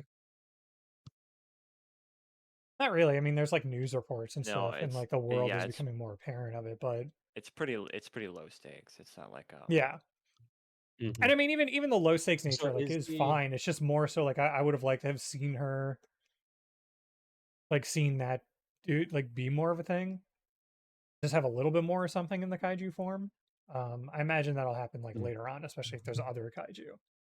yeah, Um, from what I've seen in the manga, it's most like her like turning into the kaiju is kind of mostly treated as like a gag. okay. So Oh, okay.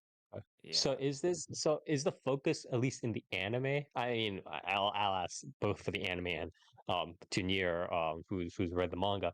Is the focus more on the allegorical symbolic nature? So it's like is it like a little bit more vague, like how say like Sasami-san is, right? Or is it more focused on the rom-com, or is it more focused on the backstory of like how these things came to be, or what's sort of the focus here? Like how is it In the structured? anime so far, it's been split. I feel like pretty evenly between the rom com and like the allegory of the, the like dysmorphia with the yeah, Okay. yeah. the kaiju So parts they and don't stuff go like into that. like the science fiction, like weird, like backstory or whatever as much, So right? not Is what you're saying? yet, at the very least, but in the 4th episode, they kind of like leaned into it towards the end with the Mm-hmm. um Mm-hmm. the former colleague showing up and like talking to someone. And like Yeah, a there lot are of it cut-ins is like when she you- turns into the kaiju of like Rinko, like the mother, having like some sort of flashback, minor flashback or introspection or something, or like internal monologue thing. Mhm, yeah. mhm. From what I've seen, Because most it of it's feels like like largely a yeah. vehicle for the rom-com. Like, Okay. yeah, Yeah. Because it's like, because the reason why I point this out is because they like depending on even the ratios, right? Even just like the slight differences in the ratios, like they all kind of like the three things I mentioned all kind of take a different turn or a different tone, right? It's like if focusing on the allegory stuff versus or those like bigger themes versus focusing on the rom-com versus focusing on like the backstory of like oh somehow these kaijus are running around kind of thing, right? So Right. that's why. Hmm. Okay. Could you go over the audio visuals a little bit here, Dark? Yeah, so the audio visuals are, it's light and film, so it's pretty good. It's not, I would say it's not like amazing or anything in a lot of ways, but it Mhm. it's pretty nice. Like obviously her full kaiju form is like CG. It's Yep. it's actually CG's a little blended bit pretty well rough. though. I Like it's Mm. it, I think it's not I think like it's as pretty rough as good. it could. It's good for like what it's Yeah, doing. for the fact I that think it's the not really rougher focused stuff is on like yeah, the fact that it's not really focused on like kaiju action, I think it looks fine, but it is a bit like um I feel like the model for like the actual like kaiju is a bit like it's a bit rough. You know what I mean? yeah, yeah. Yeah, I think like in motion and stuff it's like fine. It's just more so like yeah, the actual detailing of it and everything could definitely Yeah. be better. Um yeah, I think realistically, I think when she like half turns into a kaiju like that, the non CG is like winds up looking better at this point. Yeah. But yeah, I think where some of it shines is the more like, I mean, obviously there's I mean, even from the cover you can see like the sparkly eye moments and stuff like that. Um, that's akin to almost like a shojo type deal. But Yeah, it's quite JoJo. yeah, I think one of the more enjoyable parts to me has been some of the like weird gag drawings of her, where she gets like far less detailed and blobby. I think that's been pretty cute. The transitions between that and some of the cut-ins of her. The Just the standard like audio visuals I think are also like the 2D is pretty solid. I think it's not like, like I said, it's not like I'm like, oh man, like that cut was like amazing or anything, but I think it's definitely one of the more polished like of a standard series that you could ask for a series like this, especially. I think the character designs and stuff have also been pretty fun, especially the gimmick of like the two biologists being like, I don't know, what would you call it, like a 30-year-old Gadu and a 30-year-old like Yeah. Yeah, the edgelord guy designs with like almost piercings and fucking Yeah. they look like fucking like, Pokemon trainers half the time. Like you know what it reminds me of is the cast and like the girl in the setup kind of reminds me of like a Magical Girl series, like design wise, and even like the guy, like it's like that the red haired guy from Symphogear, right? It's like that one tough guy. It's yeah. like yeah, But yeah, so like but that's yeah. all been Moving. enjoyable. The music is fine. Pretty standard stuff. I think obviously like, you have the big the horns come out for when she fucking turns into a kaiju, so you get the heavy brass instruments, which is Hmm. obviously enjoyable. I think her kaiju design is like kind of whatever. Like it's pretty whack with the big ass like heart Is it? wing. Yeah. Yeah. But I mean, it's whatever. Like I said, I think like her like partial transitions have been cooler, and with like some of the more like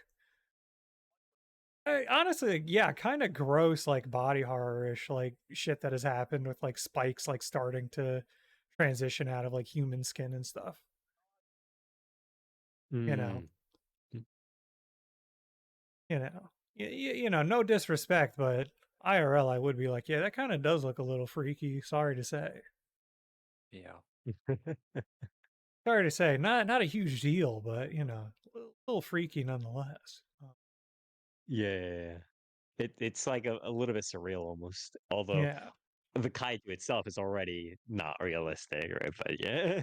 yeah. I mean, it's one of those things where it's like they do make a point. They do make a point to show it, like, you know, like when she's you know, human, and like spikes grow on her back or something, having like these like just spikes, like not even like poking through her flesh. It's just like not quite yet. It just looks like these spikes like in her back, like coming out. So it does like look kind of nasty when she gets partially spiky. Mhm.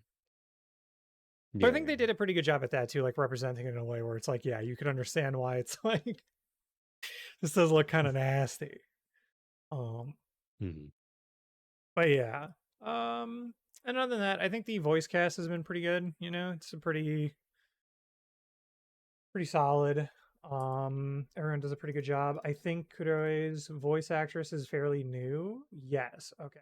So this is she's a complete Yes, I newcomer, have not heard this name. I believe, because she Hikari Senga, has she done? Okay, so yeah, Yeah, so she she's a did. main in Yeah. Precure and now, which is like concurrent, like the newest Precure, I guess, and then also now this. Hmm. So yeah, so she's a very big newcomer, but she does a very good job. Yeah, and then I believe is Arata also? No, Arata's not new. Arata is, you No, know, Daishi no. Kaiji, He's done a like, couple of roles. Yeah, he's done a couple of roles. yeah. I mean, I think Sure. like one of his biggest would just be the fucking uh Yukichi with Bungo Stray Dogs, right? Like, Hmm. wait, actually, when did he?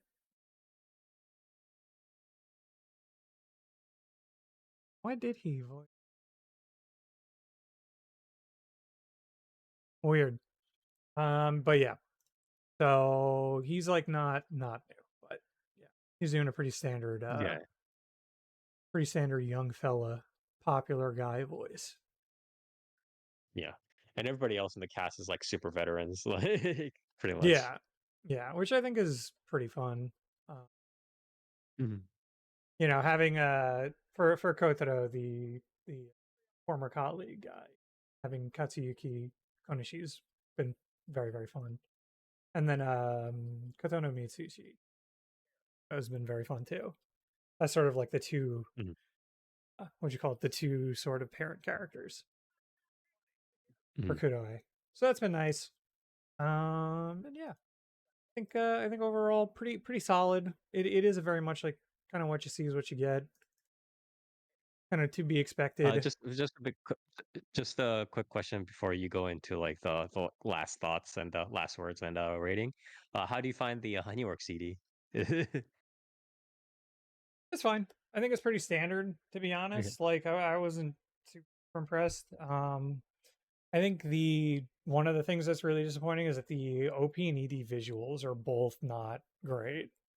The Hmm. ED is pretty standard with like not a whole lot going on in background.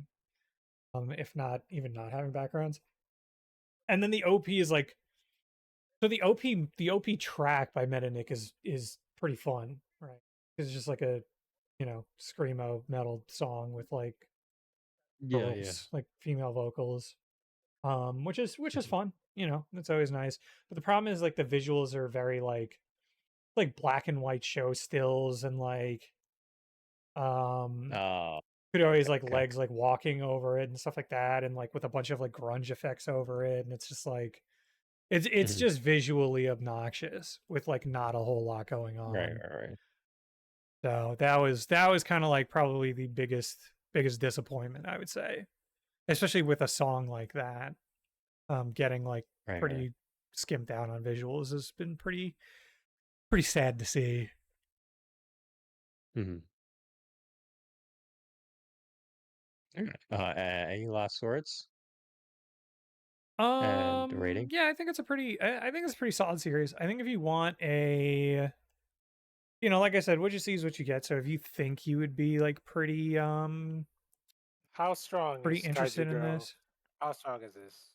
How strong is she? Well, so I haven't really seen what she can particularly do yet, as far as like if she can do like her full like atomic breath and whatnot. But I imagine she's going to have like something like that, a full fire breath and everything.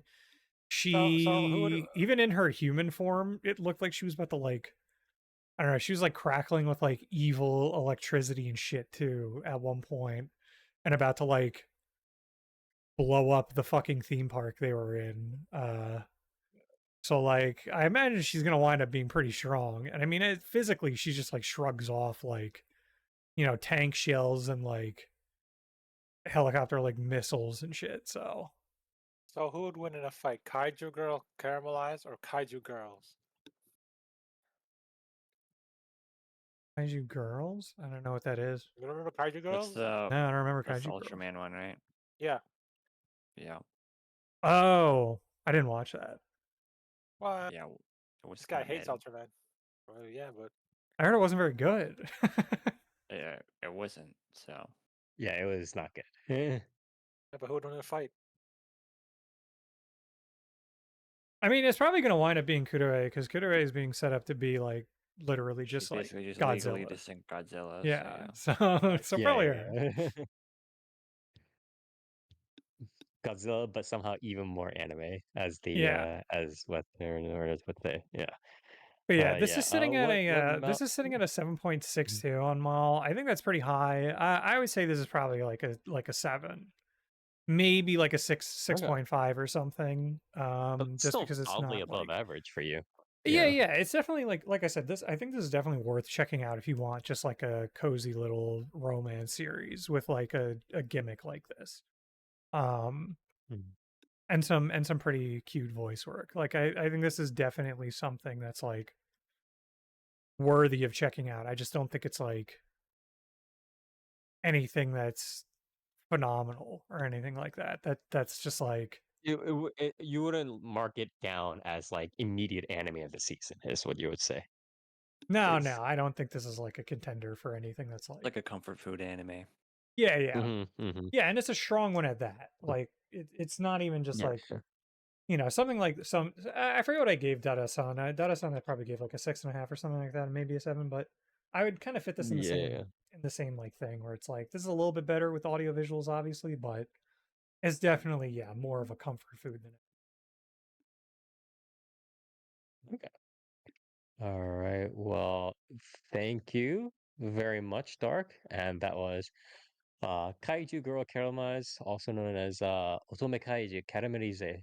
Um, done by or a manga original, adapted into anime by none other than the lovely Light of Films. Has a pretty solid voice acting cast.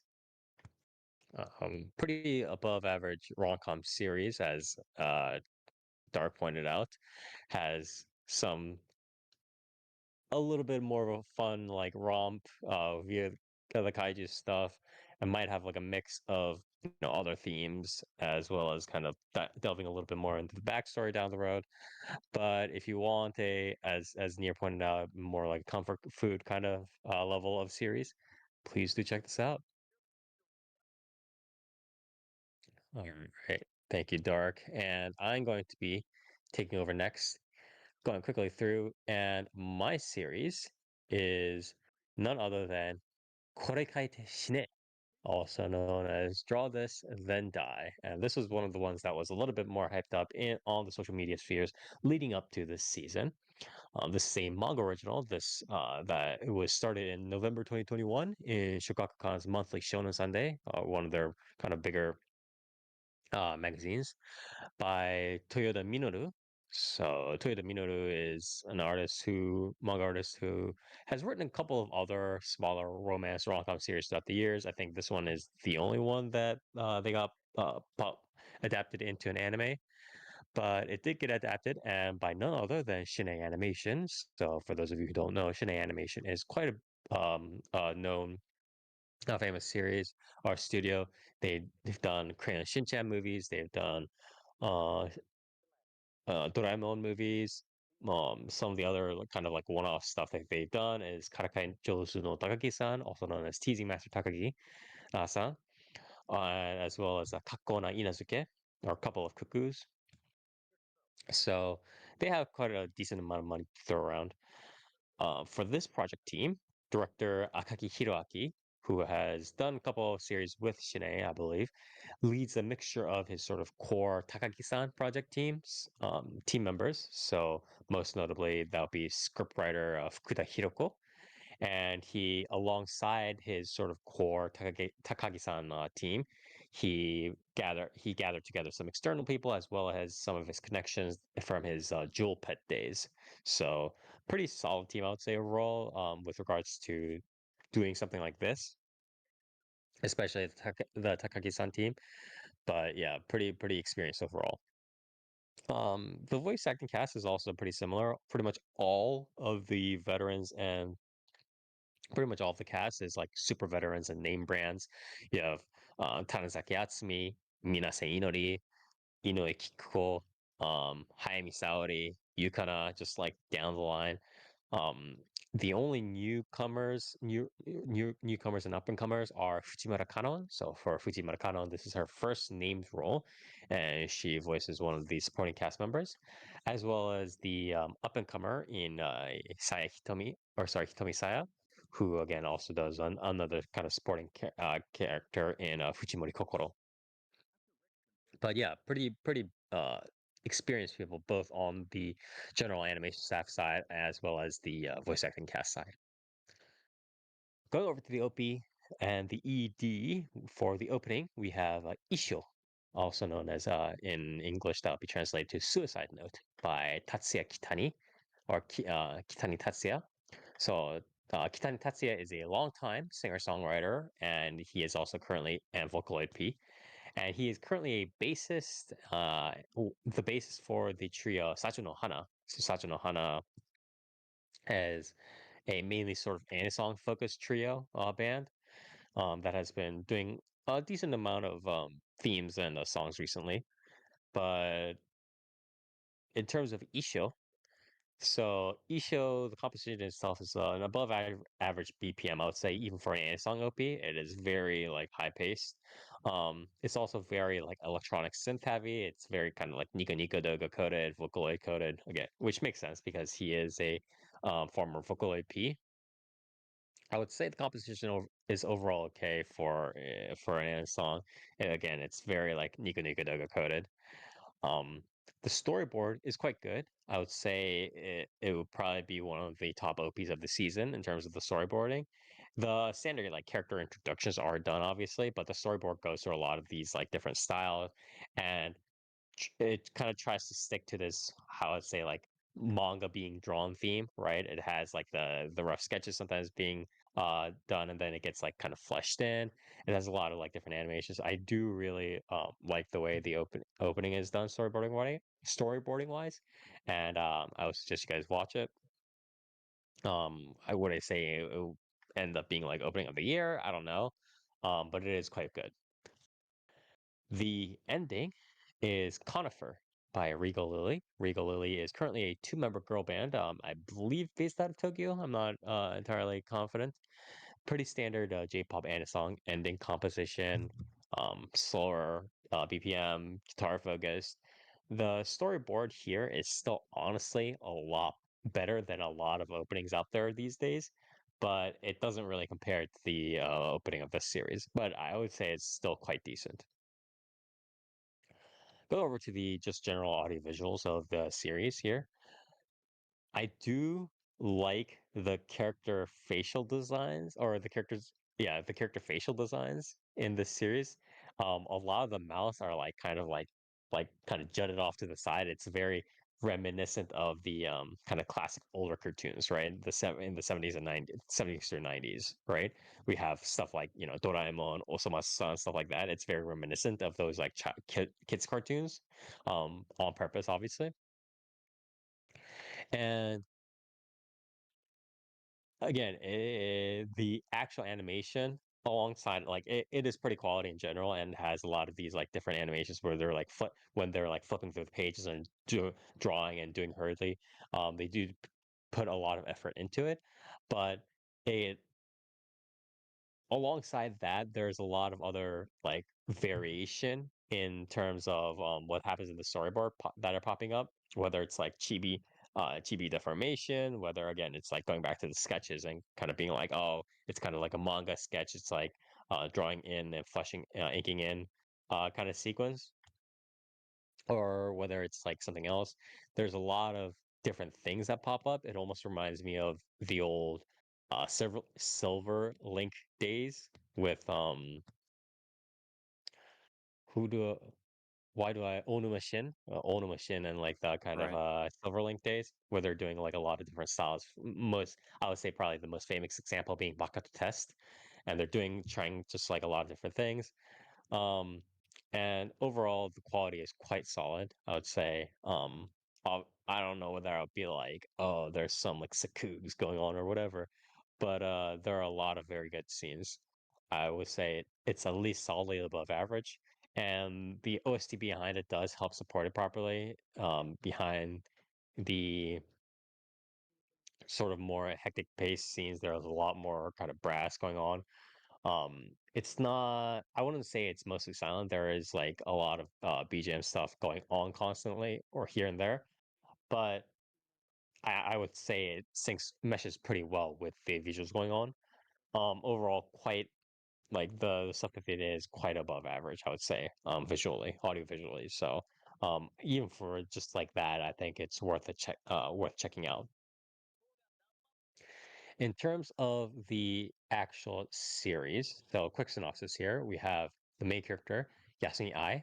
So Yasumi Ai is a freshman, first year high school student who lives on Izu Oshima, so he's kind of like far away from. She's a country hick essentially.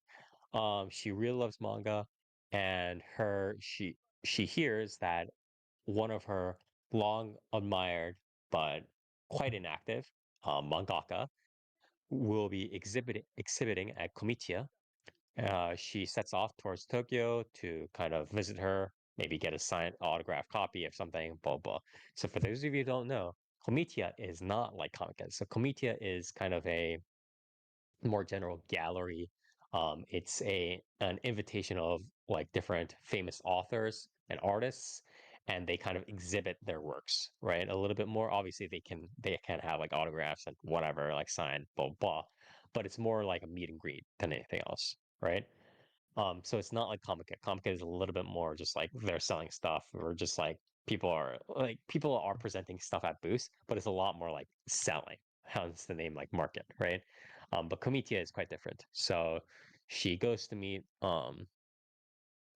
uh so she goes to meet, the artist, and then it turns out, as fate would have it, uh the artist, Hoshinore, is very is actually somebody who is quite close to her in her real kind of network. One of her kind of teachers at school called Teshimare, and then the kind of it's not a kerfuffle, but they kind of get into this kind of back and forth discussion, right? And that kind of extends over the story of where Yasumi Ai is like, oh man, I want to draw manga. I want to get into this like the life of like making manga, the world of making manga, because I love manga so much. And Teshimare, the mangaka, and her one of her teachers, kind of is very adamant on not letting her walk down that path because she's kind of already experienced all of the crap that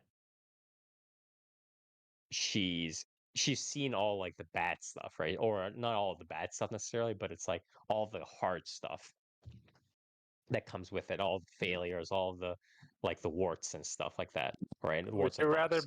Would you rather be in a manhwa or a manga? It depends.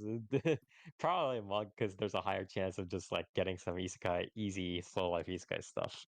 But So You don't want the to be. rest of You the don't want to series, be. What is it? You don't want to be the solo leveler or the Tomb Raider I mean, there's a King lot more like or the random Tower suffering King. in. No. There's a lot more like random suffering in manga that you don't have as much in like a lot of these Isekai series. So, but anyways, the rest of the story is kind of a free form, not free form, but it's a general introduction and a fleshing out of the different characters. And I would say the form of the story is that while there is while there is obviously continual references to like drawing terminology to animation terminology, right? Like they'll be like filling in or inking in like a frame, and they'll be like put in the eye level, the eye line, then all this like different like the animation terminology to explain what they're doing as they're like kind of sketching and inking it in, right? But that's not really, I would say, the focus. It kind of serves as one of like the value, quote unquote, value adders, but a lot of the focus is again on the characters themselves, fleshing them out. Um, I don't know whether I would say it's necessarily their backstory. I think one of the good parts of this is that they don't focus too much on the quote unquote unique backstories of each character, and you might at that point you might be asking, well, Spire, what do you mean like they're not fleshing out unique stories? And that's isn't that supposed to be a good thing? And I would say not necessarily, because what happens a lot of these times is that in stories where they focus a lot on these um backstories of the different characters, it kind of just ends up being a very like set of variants of backstories. Like, oh, you have an Ojo Sama who was forbidden from drawing, and then eventually she wanted to just be free or whatever it is. Or you just have a country girl who just wanted to draw, and then she met blah blah, and then she's now hardworking, she's not really a good artist, but she will be someday. Like it takes like a lot of these very standard variants, or like, oh, I was once a genius, but I was disillusioned by the world of manga or whatever, or the world of competition, and I stopped drawing. Like there's a lot of these like when you go into these backstories too much on why these different characters came to be, it often tends to go into these standard variants, and I'm not usually that impressed by it. So honestly, it's a pretty decent that they chose not to go too deep into these stories and focus a little bit more on the aspects of manga creation, of like what are the difficult parts, what's kind of happening. And that sort of, it really is the main focus on um of this story. It's not really the backstory, it's not really the like techniques, it's really the trials and tribulations, the bad things that can potentially happen in general, right? In general, as you're trying to create manga, as you're trying to create art, like, coming across being kind of lacking the creative fuel to get from an 80% series to like 100% series, right? um Trying to sell stuff or whatever at a booth, or but kind of being compared to others potentially in ways that don't really pertain to the manga series, but just come to relate to you as a person, right? Kind of trying to sell yourself as a brand. And they go through a lot of these things that are sure, like it happens in the industry, but it's also kind of general um trials and tribulations related to trying to make it out in an industry, especially trying to make it out in a creative industry, like, again, making art or doing something like acting or whatnot.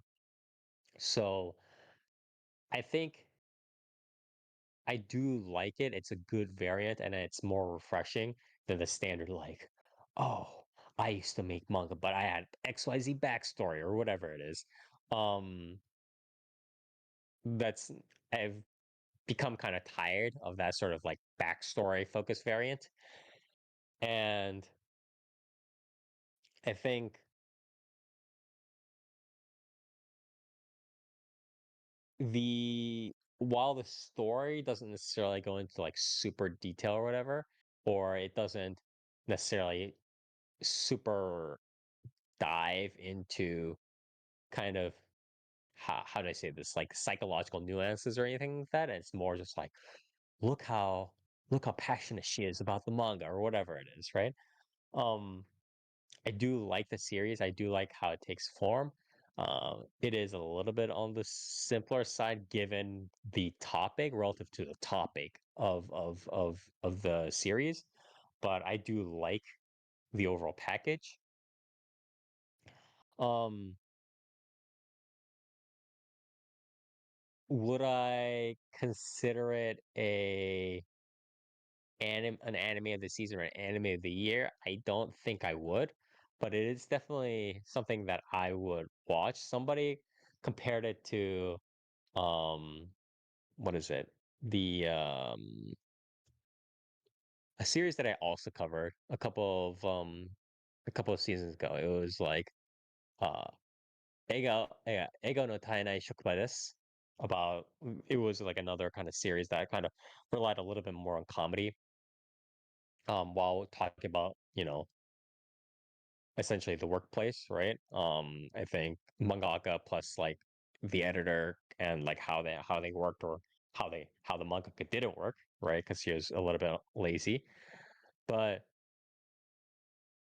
I think like that series was not that inspirational because it kind of just ended up falling back upon the comedy that it kind of provided, or I mean, it didn't even really provide that much comedy. It was not that impressive.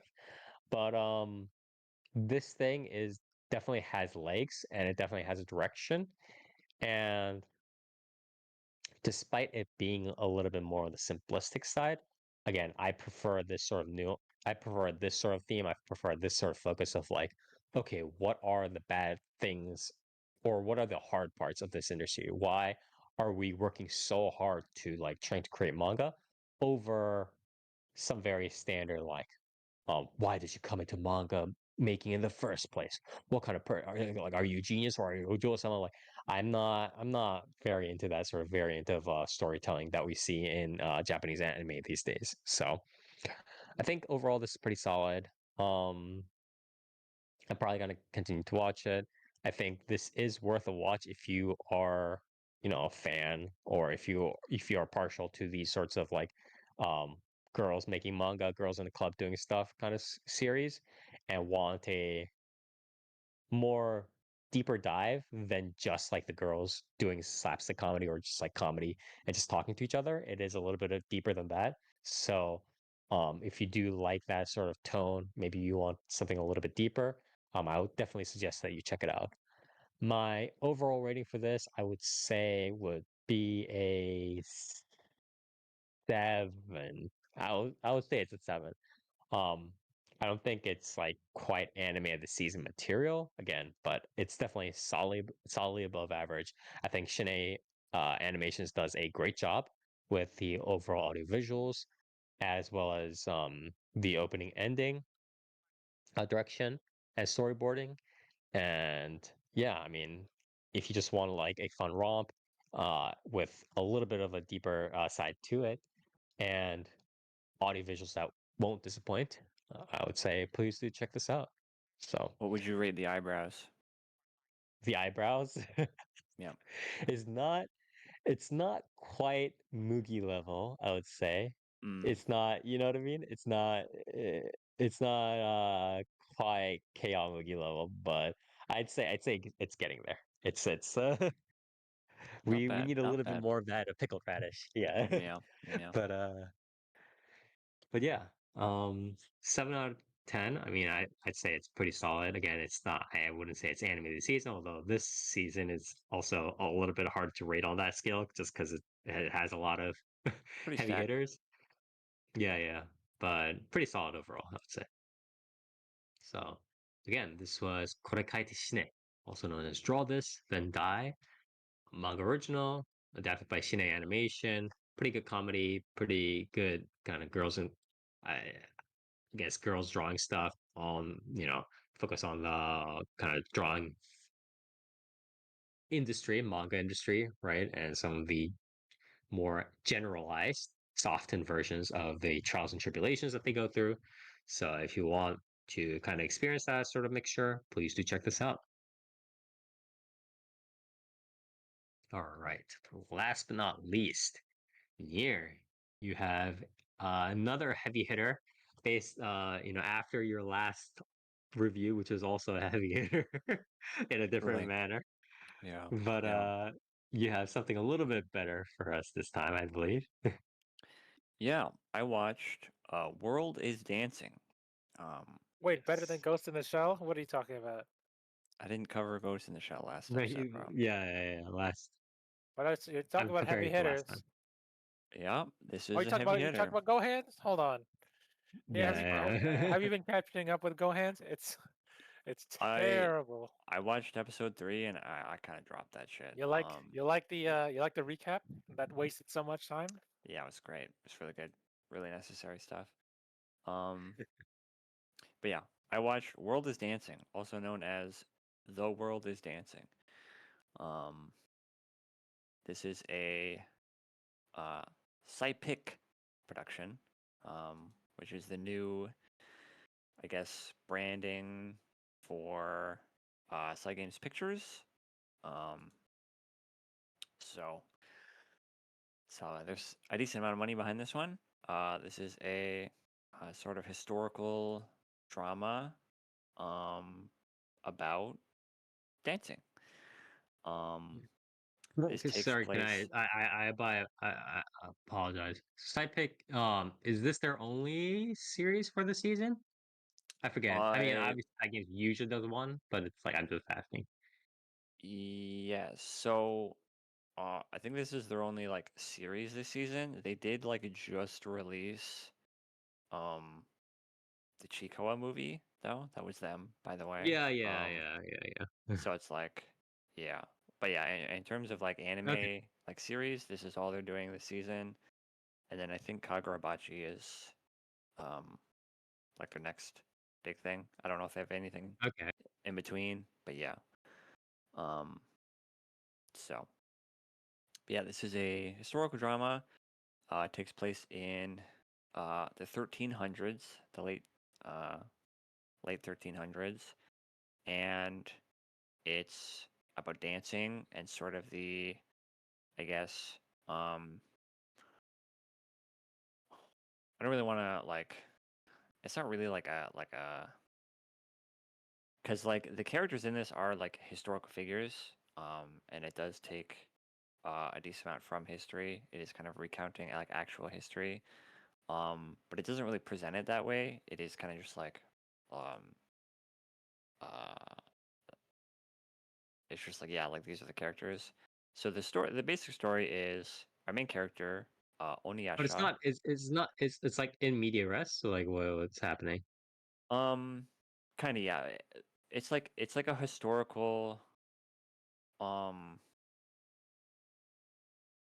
it's a historical story, but it doesn't present it as like a retelling of history or anything. It is kind of just like, yeah, by the way, this is the story. You know what I mean? And the Historical characters fiction. kind of Yeah. like, yeah, just so happen to Mm. be figures from history. Yeah, the main character, Okay. Oniyasha, is the son of Kanami, who is the leader of a Sarugaku troupe. And if you don't know what Sarugaku is, it's essentially what No Theater was called before it became popular, Mm. basically. Mhm. Which is a pretty old, I guess, traditional form of Japanese dance that's basically like the act of telling story through dance, right? And it's a very kind of slow, methodical sort of dance.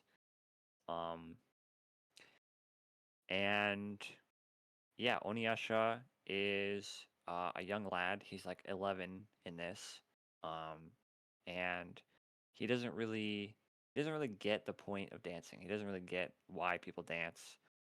He doesn't really get like the what people enjoy about watching dancing. He doesn't really get why his father dances to begin with. Um, and his father is very strict and obviously wants him to be part of the troupe, um, and basically forces him to dance, right? And so he kind of laments this up until he has sort of this chance encounter to witness this woman who's quite sick, sort of dancing, and he kind of, I guess, gets a spark of inspiration, and he sort of then goes on a kind of journey to discover what exactly that feeling he felt when he saw that really is, and what that means for um, expressing himself and sort of um, kind of appreciating uh, art in general, like art, whether it's witnessing it or expressing yourself through it, and the different forms that can take, right? And sort of what it is to kind of they say this kind of line a lot in the initial episodes of like um, different things sort of have different forms, and the form that you take is kind of the the thing you're meant to do, right? Um, Mm. and the initial kind of example is just like, birds have hollow bones, and therefore their form is to fly, and fish are, shaped in a certain way, and their form is to swim, right? Um, but humans, like a human form, it isn't really like a predefined function, right? Mhm. And every person kind of has their own form. And Oniyasha is kind of on sort of a introspective journey to discover his form, and then kind of witness what the forms of others kind of like mean to them. And that's mostly explored through art, right, and largely dance, right. But the series explores a little bit of other stuff, like song, or just like playing an instrument, stuff like that, right. But yeah, that seems to be like the main theme, is kind of just expressing yourself through art. Um, but yeah, the story's pretty interesting. Um, the I won't go into like the overall synopsis, but like, because there's only 4 episodes out, and most of it's pretty foundational. Um, but the main kind of, I guess, catapult is uh the the lady that he sort of takes inspiration from. Misfortune befalls upon her, partially through Oniyasha's own kind of like selfishness. His kind of young selfishness. Um, and he kind of feels uh, obviously regret and anger towards that, and he kind of um, makes a promise to sort of carry the mantle, right? And so that's where he kind of finds the motivation to really devote himself to the art of dancing, right? Um, and then from there, he sort of earns or catches the, I guess, fancy or the eye of the current like shogun, and then um, you know I would assume like the exploration of Sarugaku, and like how it becomes sort of the school known as No Theater, sort of develops from there. Mhm. But yeah, it's pretty solid. It's pretty dramatic with a mix of comedy. The balance is pretty good. Um, The focus is mainly on sort of this coming of age story, though, right? Or is it like how much of like, oh, there are these external historical events that are trying to affect it? Obviously, it's not going to be like real, like exact real historical events, but what's the sort of balance there? so far there's 4 episodes out. I've watched them all, Mhm. and so far there's really very little to do with like the historical events. Um, it Mhm. establishes very early on that obviously the late 1300s Japan, it's a pretty rough time to be Japanese. To be alive, yeah. Yeah, and people sort of are, like, a lot of people are really looking to kind of escape, right? Like kind of escape the harshness of the current situation, and a lot of people are kind of escaping that through art and dance performance, going to shows, going to Mhm. festivals, stuff like that. But it doesn't really like Much pinpoint like detail. specific like Yeah. events or anything like that, like, oh, this war is happening, or this Mm. this specific leader is doing this kind of stuff. The shogun, uh Ashikage Yoshimitsu, is like one of the like core characters. Like he is kind of like integral to the story. So it might go a little bit more into some historical political stuff. Mhm. But I think it will largely be like a character focused kind of thing. Which Okay. I think is good, because like um this is a series about dancing. It doesn't really need Yeah, it's the general kind of thematic kind of. yeah, yeah. And is the series focused mainly on um Onyasha's introspections, retrospections from given some interactions with the cast, or is it kind of multi-perspective, like focused on a bunch of different characters as the series expands? What's So that?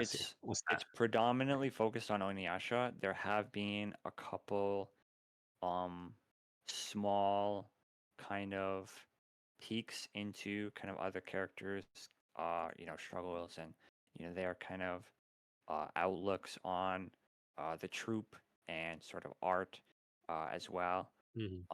But it is like it's like 95% Oniyasha. I would say there's Okay, been okay, like okay. maybe like 2 other scenes where it's like other characters. Like there's another character that ends up sort of getting in a fight with Oniyasha because he feels um, that Oniyasha like is not really pulling his weight within the troupe, even though like getting like these big roles, like being able to perform for the shogunate. Mhm. Even though he skips out on practice, he's a sort of immature, you know, like he's an 11-year-old boy, right? Like he doesn't really want to practice, um, and yet Yeah. he's still getting sort of these really important roles to perform. Whereas this other character, he practices every day, and yet he still feels like he's not good enough, and he hasn't really gotten his own opportunity to kind of show his stuff, and so he kind of gets in a spat with Oniyasha, and it gives sort of his perspective, but it's like a short, small kind of thing, and it is mostly used as Mhm. kind of like a moment for Oniyasha to kind of look back and be like, yeah, I kind of haven't been treating this very seriously at all, and maybe I Yeah, need to. for him to change a catalyst, right? Yeah, yeah, yeah. So, Mhm. um, Okay.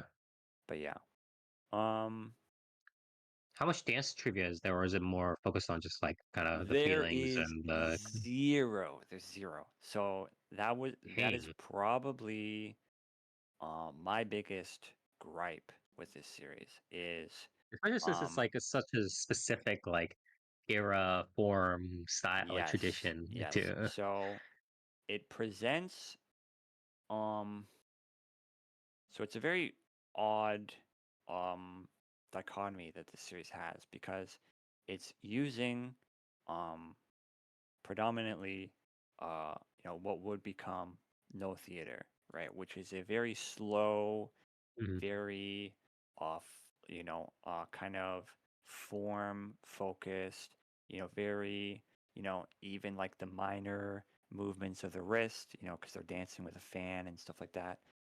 These very small movements are like really important, right?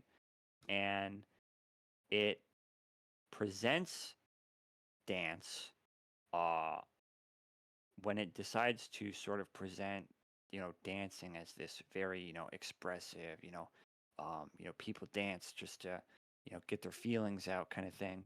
It presents that as a very sort of explosive, sort of emotional, frenetic kind of moment. Um, but no, like no theater is not that at all, right?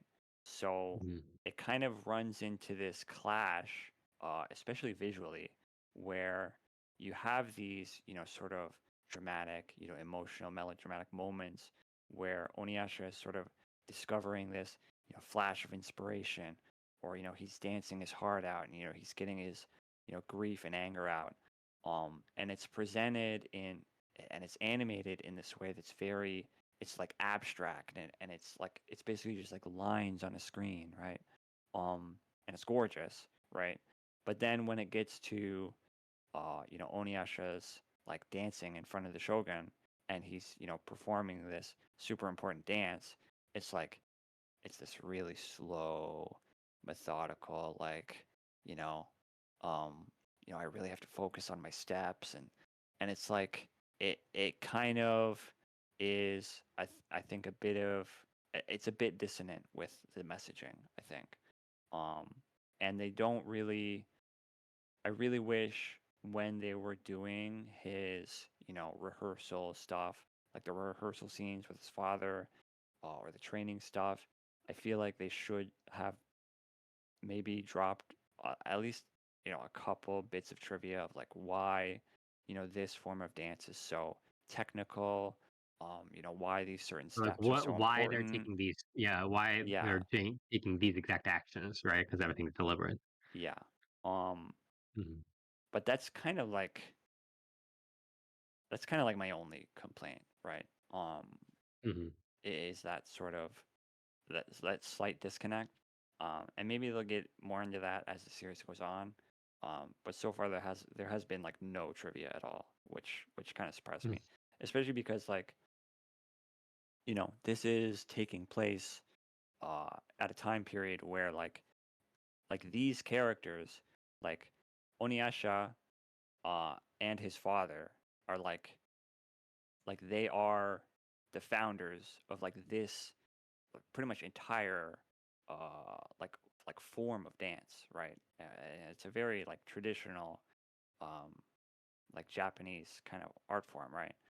So you would think there'd be a bit more uh you know trivia put onto it, like, hey, by the way, like this is why they're doing this and stuff like that. But maybe we'll see it. But um yeah. um Mhm. but yeah. um I think that's mostly it for the story. um it's pretty solid. I do like the characters. I like Oniyasha quite a bit. He's very they make a point to sort of show his immaturity, but they don't make it like um they don't make him like petulant, Point. like a petulant Yeah, kind yeah, of yeah. annoying, like bratty child.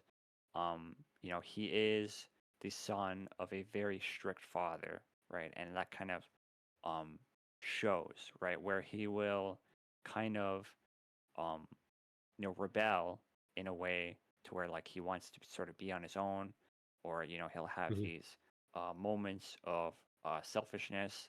um but they do a very good job of having Oniyasha learn from them, and learn from them very quickly, right? Where it's like as Right. soon as he does something and it ends up, either reflecting poorly on the troop or on his father, or it has, repercussions on himself, like as a person, he's kind of almost immediately like, man, I need to fix that. I need to never Mhm. do that shit ever again, right? Mhm.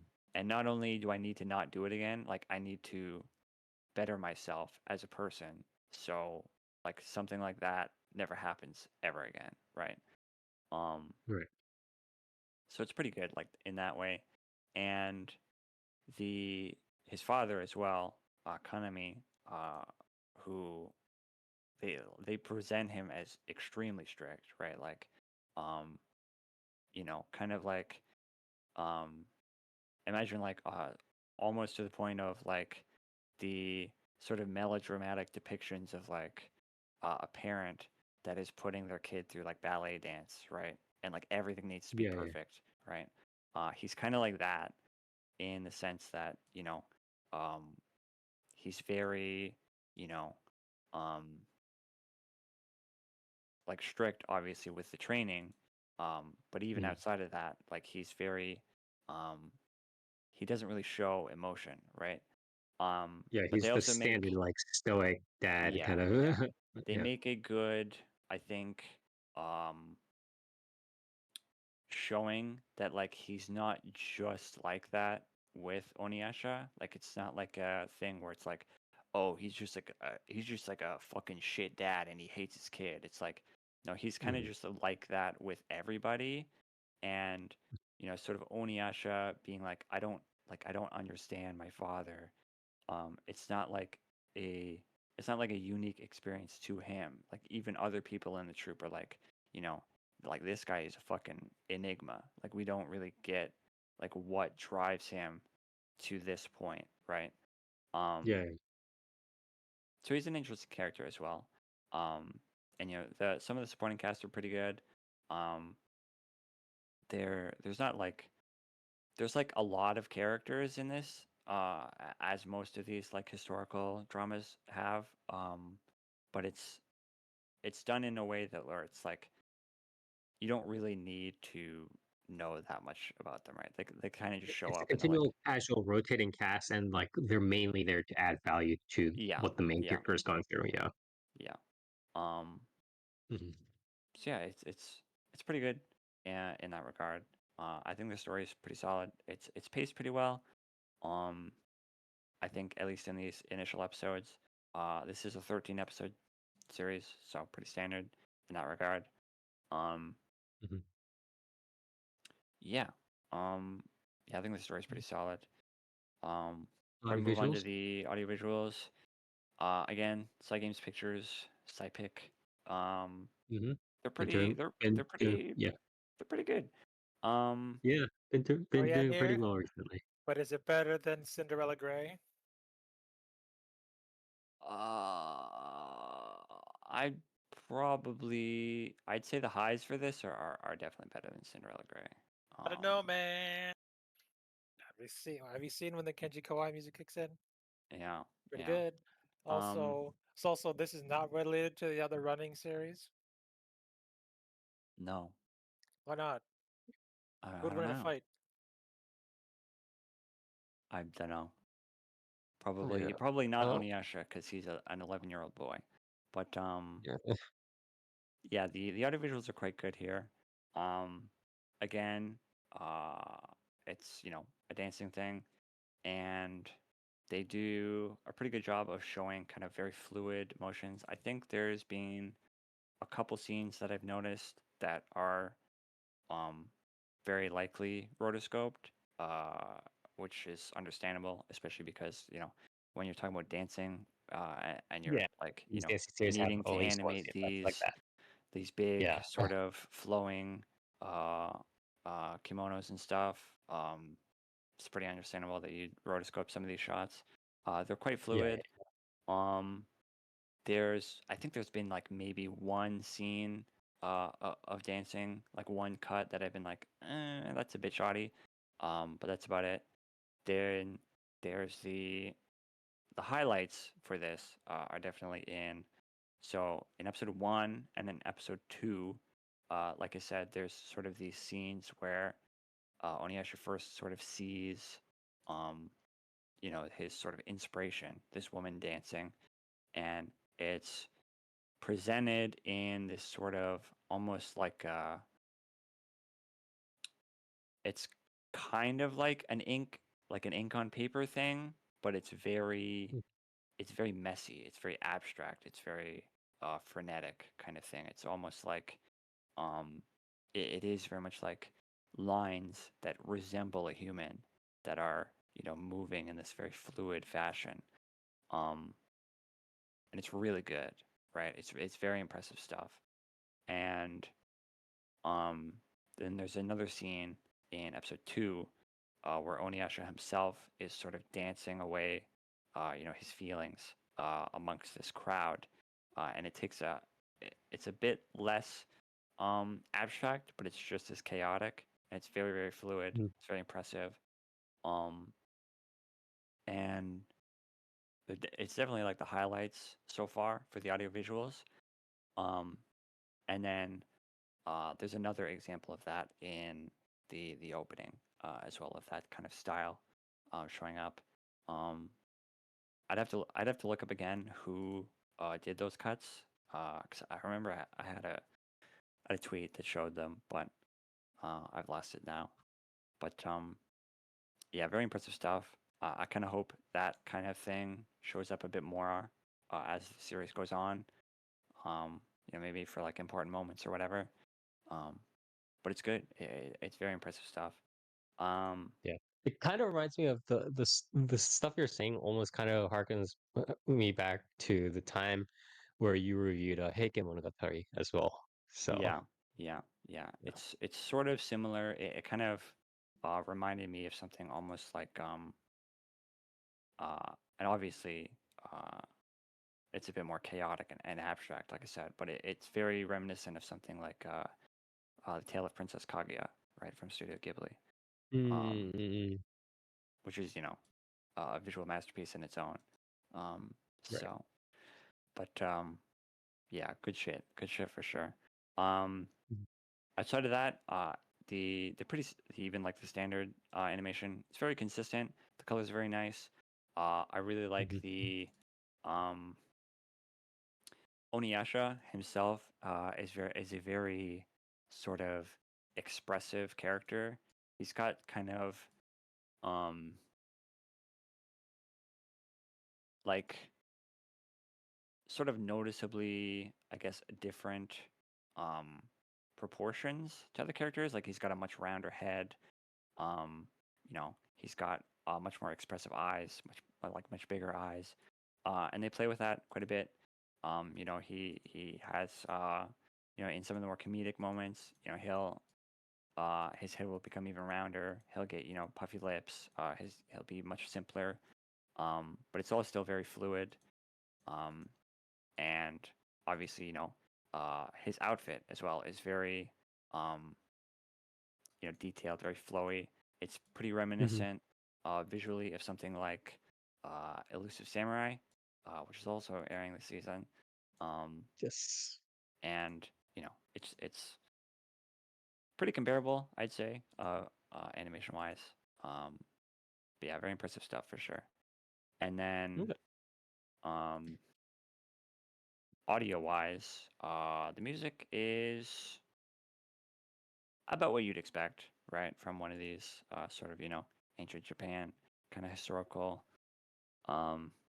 pieces. A lot of flutes, a lot of drums, especially when they're doing the performance. It's very drums and chanting, stuff like that. Mm-hmm. Yeah, pretty standard stuff. So it's like for World is Dancing, essentially like the dancing scenes, especially when it's like when the chips are down, when it's like in front of the shogun and stuff like that. That's sort of their battle scene, right? It's like that's when the war drums and not war Yeah, drums, but it's yeah, like when that's when the heavy drumming and stuff like that come in, right? I'm yeah. guessing. Um, Pretty much, yeah. It's funny too, because the scene in the episode before um the actual performance, right, where they're kind of like announcing the casting for who's going to be performing like what role, and like who's dancing which part and stuff like that. It's basically presented uh like a pre-war planning uh like a meeting kind of thing. Okay. Yeah, it's Uh-huh. pretty good. It's pretty good Isn't this kind the of bit. same period as the other samurai series? That's weird, isn't it? Um I think this Mm, one's I don't. a bit before, um, Yeah. if I But remember this, right. they're both 1300s, are they not? I don't remember which. I don't think I forget if Nigiwaka is 13 or 1300. Yeah, It I might- don't remember. But yeah. Set between the late Kamakura and early Muromachi, so that is the same era. Wow, that's Wow. lame. But yeah. Um.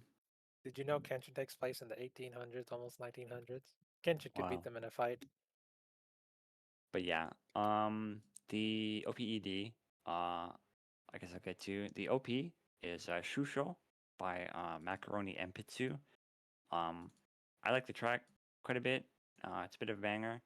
Um, The OP itself is really, really impressive. I really like the way it kind of, it very much flows with the track itself, and Mhm. it's kind of hard to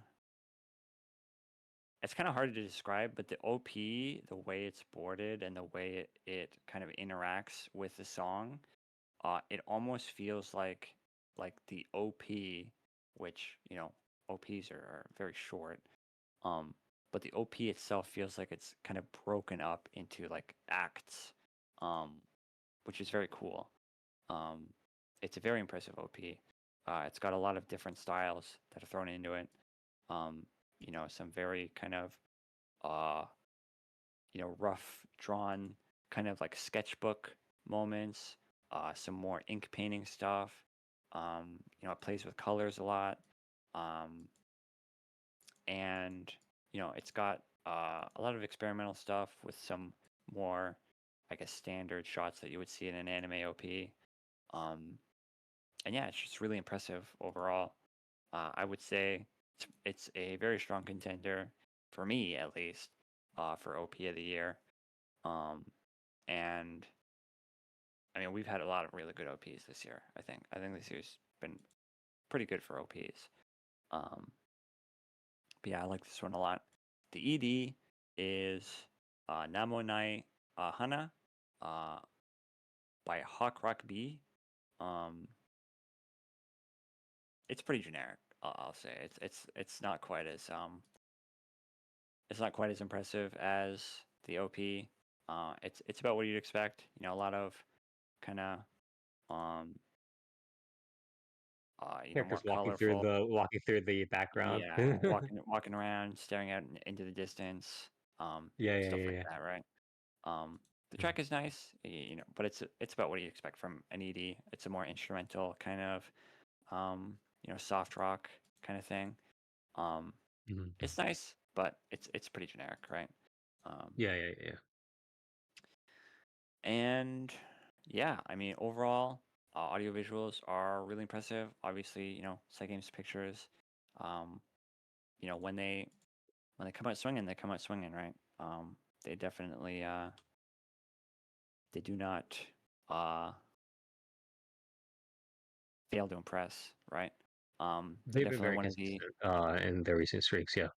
yeah, definitely one of the big up and comers, and I mean, it's not like they're lacking money, right? So, yeah, very very excited to see what they can pull off with something like Kagurabachi. But yeah, as for this series, I mean, again, very impressive.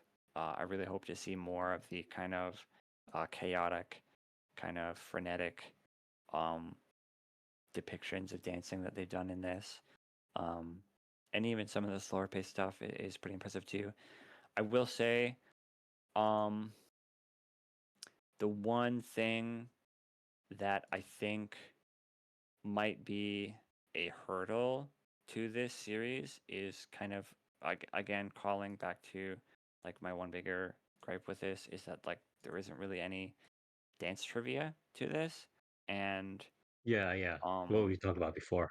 yeah, like No Theater is a very slow, uh it's not a very call me uncultured, right? But it's not a very, I guess, easily digestible kind of uh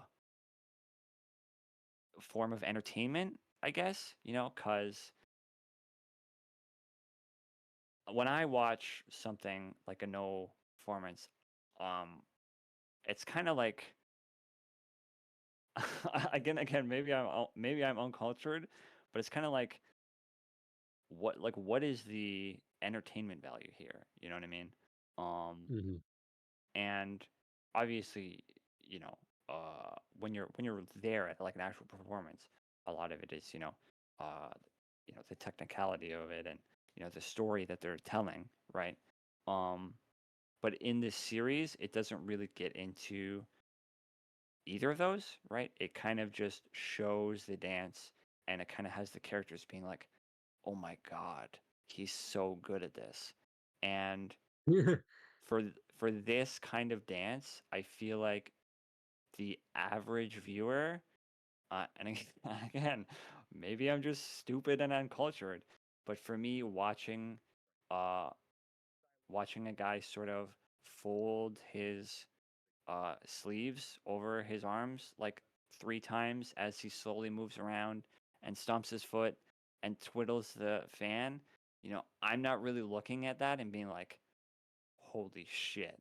You know what I mean? Yeah, the thing is, so it's like for the standard way to do it, right? And I say standard because this is how they kind of sell these series. It would be like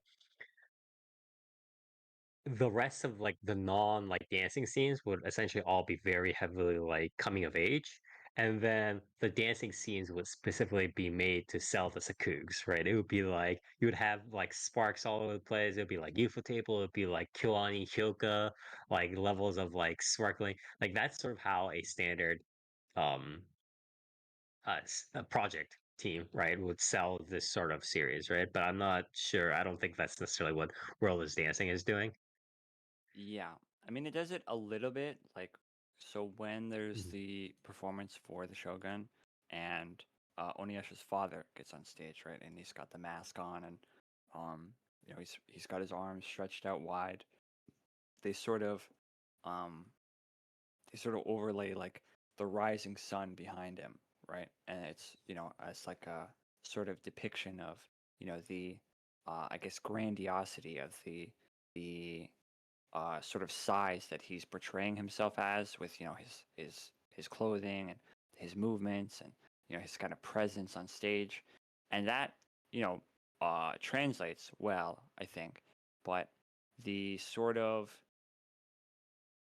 like the motions before that, it like to somebody that's not exactly well versed in the art form, like I know about no theater, but I don't really uh I don't really get the intricacies of it, right?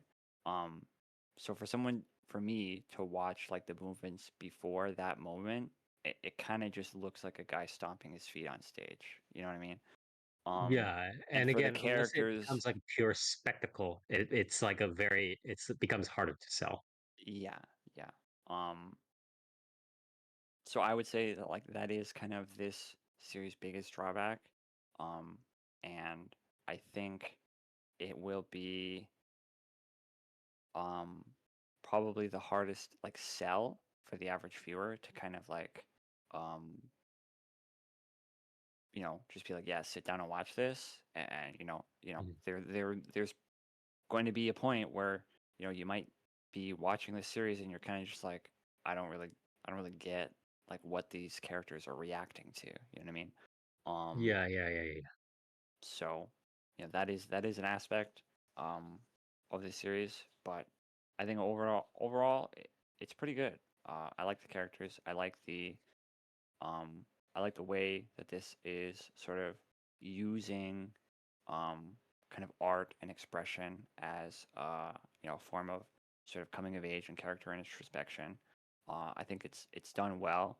The main character himself, um, he's young and he's selfish and he's brash, but he's not stupid, right? Mhm. He's not stubborn. He's not obstinate, and I think that uh, definitely helps the viewing experience, right? Because Mhm. you know nobody likes a young character when it's like, oh, it's a coming of age story, and it's like, well, yeah, it's a coming of age story, but it doesn't necessarily make it more enjoyable to watch, like a young character kind of make the same mistakes over and over and over again, right? Mhm. Because it's like at some point you gotta learn, right? Um, At some point, also it starts becoming a shtick and less like an evolving like story. yeah, Like it becomes yeah, like one of those like Komi-san kind of level of like, oh, he did the thing. Like, yeah. It's like, you know, um, it's one thing to sort of like present a character as a crybaby and then have them, go through a coming of age and have them kind of overcome that. And then it's another thing to be like, oh, he's a crybaby. It's a coming of age story. by the way, every single time he's presented with a difficult issue or a challenge or something doesn't go his way, he reverts back into that, crybaby state because that's just how he is, right? Mhm. And I think this series does a pretty good job of, avoiding kind of repetition in sort of the mistakes that the character is making. And I like it. Yeah, I think it's pretty good. Yeah, it's pretty solid. But Nier, is it the best historical drama? Japanese historical drama? No, probably not. What's the best one? The best one, definitely Kimetsu no Yaiba. Hell yeah. But yeah, what would you rate it out of a 10? Because I know again, it's like you did point out some flaws to it, but overall it seems a very solid series. Probably potentially anime of the season contender in a world where um we don't In a world where necessarily Ghost in have the Shell Ghost in isn't the airing. yeah, yeah, exactly. So this is sitting at a 7.47 on Mall, which is pretty good. Uh-huh. So, people are enjoying it, obviously. I would probably rate it pretty similarly. I think right now for me, it's sitting at a 7.5.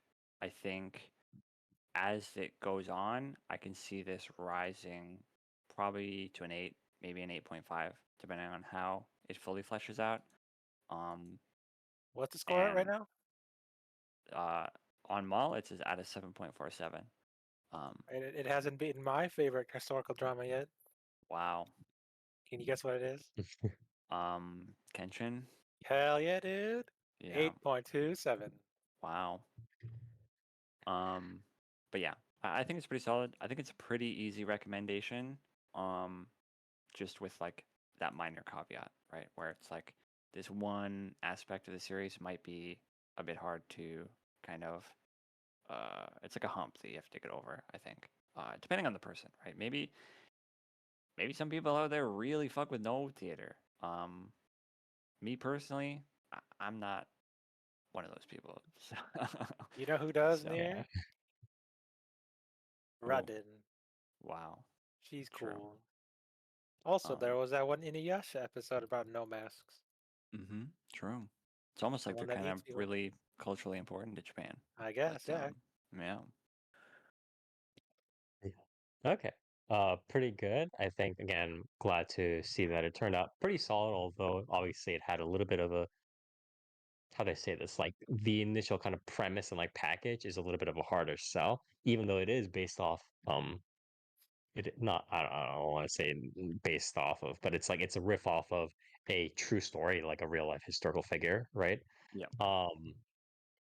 But I think Side Games probably did make a good run for it, good run for trying to kind of depict this in a way that would be um at least somewhat palatable to its audience. And obviously it side game is having a really great streak in terms of like the audio visuals definitely helps it. But Wasn't the other series also based on a historical figure too? Which one? which one? The Blue Nigiwaka? Samurai? Yeah. Nigiwaka had I think very loosely. So Nigiwaka has historical context. It's like obviously set within a realistic era, right? But think I don't think the actual like person. I guess like yeah, I don't think I don't think the actual like protagonist and stuff like that was like I think the main like really villain based off a um specific person. Yeah, yeah, is the main like historical yeah, yeah, yeah, yeah, yeah. Are you telling me all those Oda Nobunaga animes are not based on the real person? yeah. Well, I think that's a little No, bit he of an did all apples that. and oranges He did all comparison. that. Yeah, Yeah, dude. yeah, yeah. I believe that. But yeah, yeah. Anyways, thank you very much, Nier, for helping to cover World is Dancing. Definitely a little bit of a harder on nut to crack and kind of like review through than some of the other series. But I'm glad that we had you on deck to help cover it.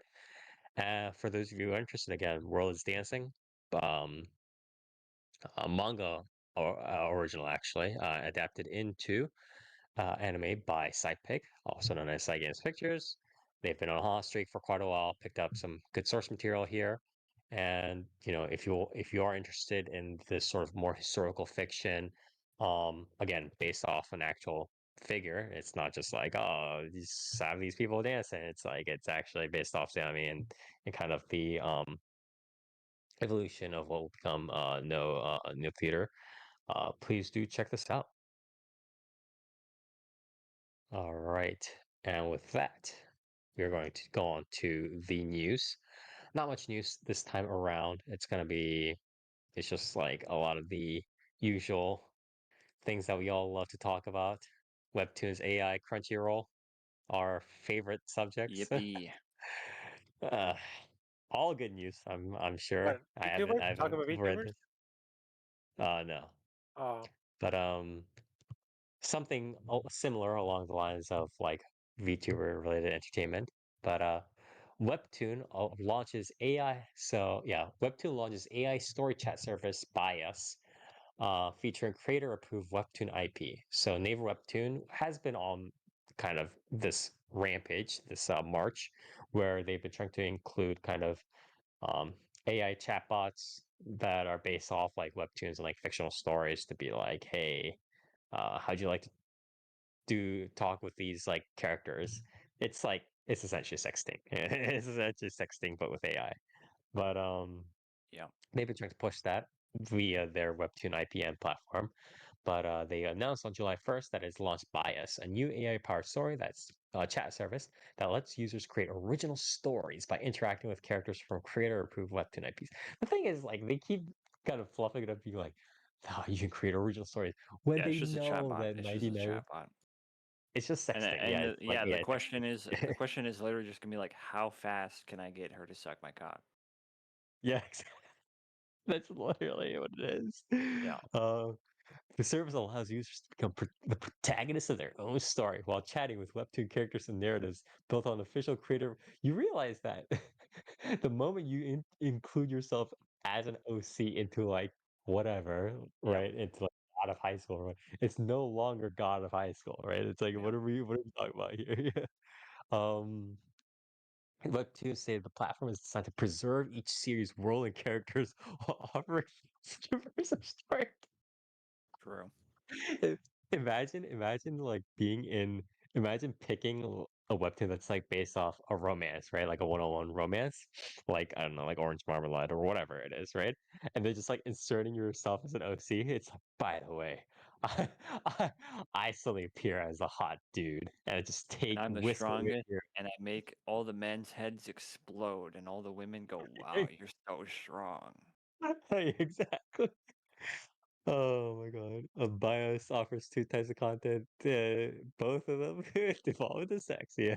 Original stories, which begin with an introduction based on the original webtoon before branching into new AI driven conversations. And fan stories, where users can create and share their own scenarios featuring existing. This is just AI fanfiction. It's like literally what fanfiction.net had it will want it to become. Um, Additional features include AI suggested replies, autoplay converse, AI suggested replies. How That's like awesome, bro. Like you can't even come up yeah you can't with your you own. replies. So you're like, AI, come up with a reply for me. It's just like, Exactly. It's like the girl is like it's like the AI has a line where it goes the girl looks up at you wistfully. I don't know. It's like ask like can we do it? And you're just like, can we grok this? yeah, like Chat GPT. Can we grok it? ChatGPT. Can we chat GPT it? I'm a ChatGPT, numbers come up with a guy. question that I should ask you. It's just Yeah. like how fucked are we at this point? Oh my To let like god. your brain is so like full of AI induced holes that you're like, I don't even know what to ask. Yeah, exactly. Oh my god.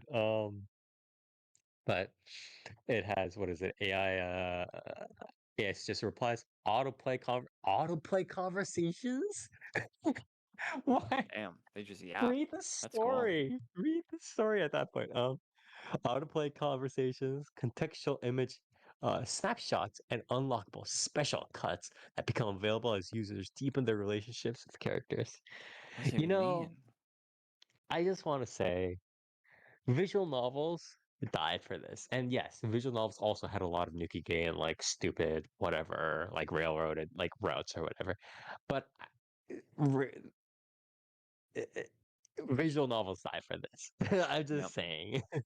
Like we could take all the trillion quintillion dollars that it's going into AI, right? Unsuccessfully. And we could have turned those into like visual novels. We You should, know I'm what the just next saying. you know what the next step of this What? is you package the AI chatbot into a visual novel container. Yeah, exactly. The fan disc, it's gonna be fan discs. The fan discs are Yep. gonna be each Yep. like instead of having like the actual routes and like people working on it, Yeah, it's you just can gonna come up with your be own route. Wow. bro. Oh my god. Ah, I'm so afraid. Like you realize that like Magical like Minato Soft and Front Wing maybe Front Wing w- has a not insignificant chance to do that with their Grisaya franchise. Like I'm Probably, yeah. betting that 5 years, they will try to do that with Grisaya. Yep. Oh my god. But yeah, I guess if you want to check that out, go over to Neighbor Webtoons. Next is Crunchyroll stuff. First news is yeah, they're both great new pieces of news. First, Crunchyroll announced on Tuesday that it is changing its Crunchyroll store in August to be exclusive to the company's Mega and Ultimate fan subscription tiers. The company will announce the cutoff date for using the current version of the store in the future. So essentially, they are trying to suck up even more money by locking out the store and merch and whatever to the Mega whatever Omega subscribers. Um, and for those of you who are like, well, why does it matter? The Crunchyroll store is stupid. And also, it's just for the people who want to spend money anyways. And so locking it up to the whales subscriptions or whatever, it doesn't really matter to me. And to that, I would say you must have been born in like 2027 because Yep. because if you think that this is going to just stop with the Crunchyroll store and isn't going to stop with like the mega subscriptions just ultimately having everything and then everything below it having nothing, you are so naive. You have been born literally tomorrow. This is how much of a fetus you are. Because I guarantee you, by this time in like I want to say 2028, right? Crunchyroll will roll out a service model where it's just like the ultimate fan are the only ones who can actually watch anime at all, and everybody else can go kick rocks. Like that is literally how it's gonna be. Pretty much, yeah. But yeah, that was one news, and then the other lovely piece of news is also Crunchyroll has delisted several anime from its service. By the way, these are not like small series, including Blood Blockade Battlefront, Orange, Grimgar, Roka, Braves of the Six Flowers, Barakama, Six Lagoon, as the Gods Will live action. And the company did not announce the anime's removals at all. It's just secretly removed. They didn't, say if it was due to licensing, like, contracting kind of running out or whatever it was. ANN reached out to Crunchyroll for clarification, but Crunchyroll declined to respond. I'm just saying this will also happen. You'll get less and Yep. you will be happy. You'll be grateful. Aren't you glad Sony bought both Funimation and Crunchyroll? So now they can just do this with no Yeah. repercussion at all?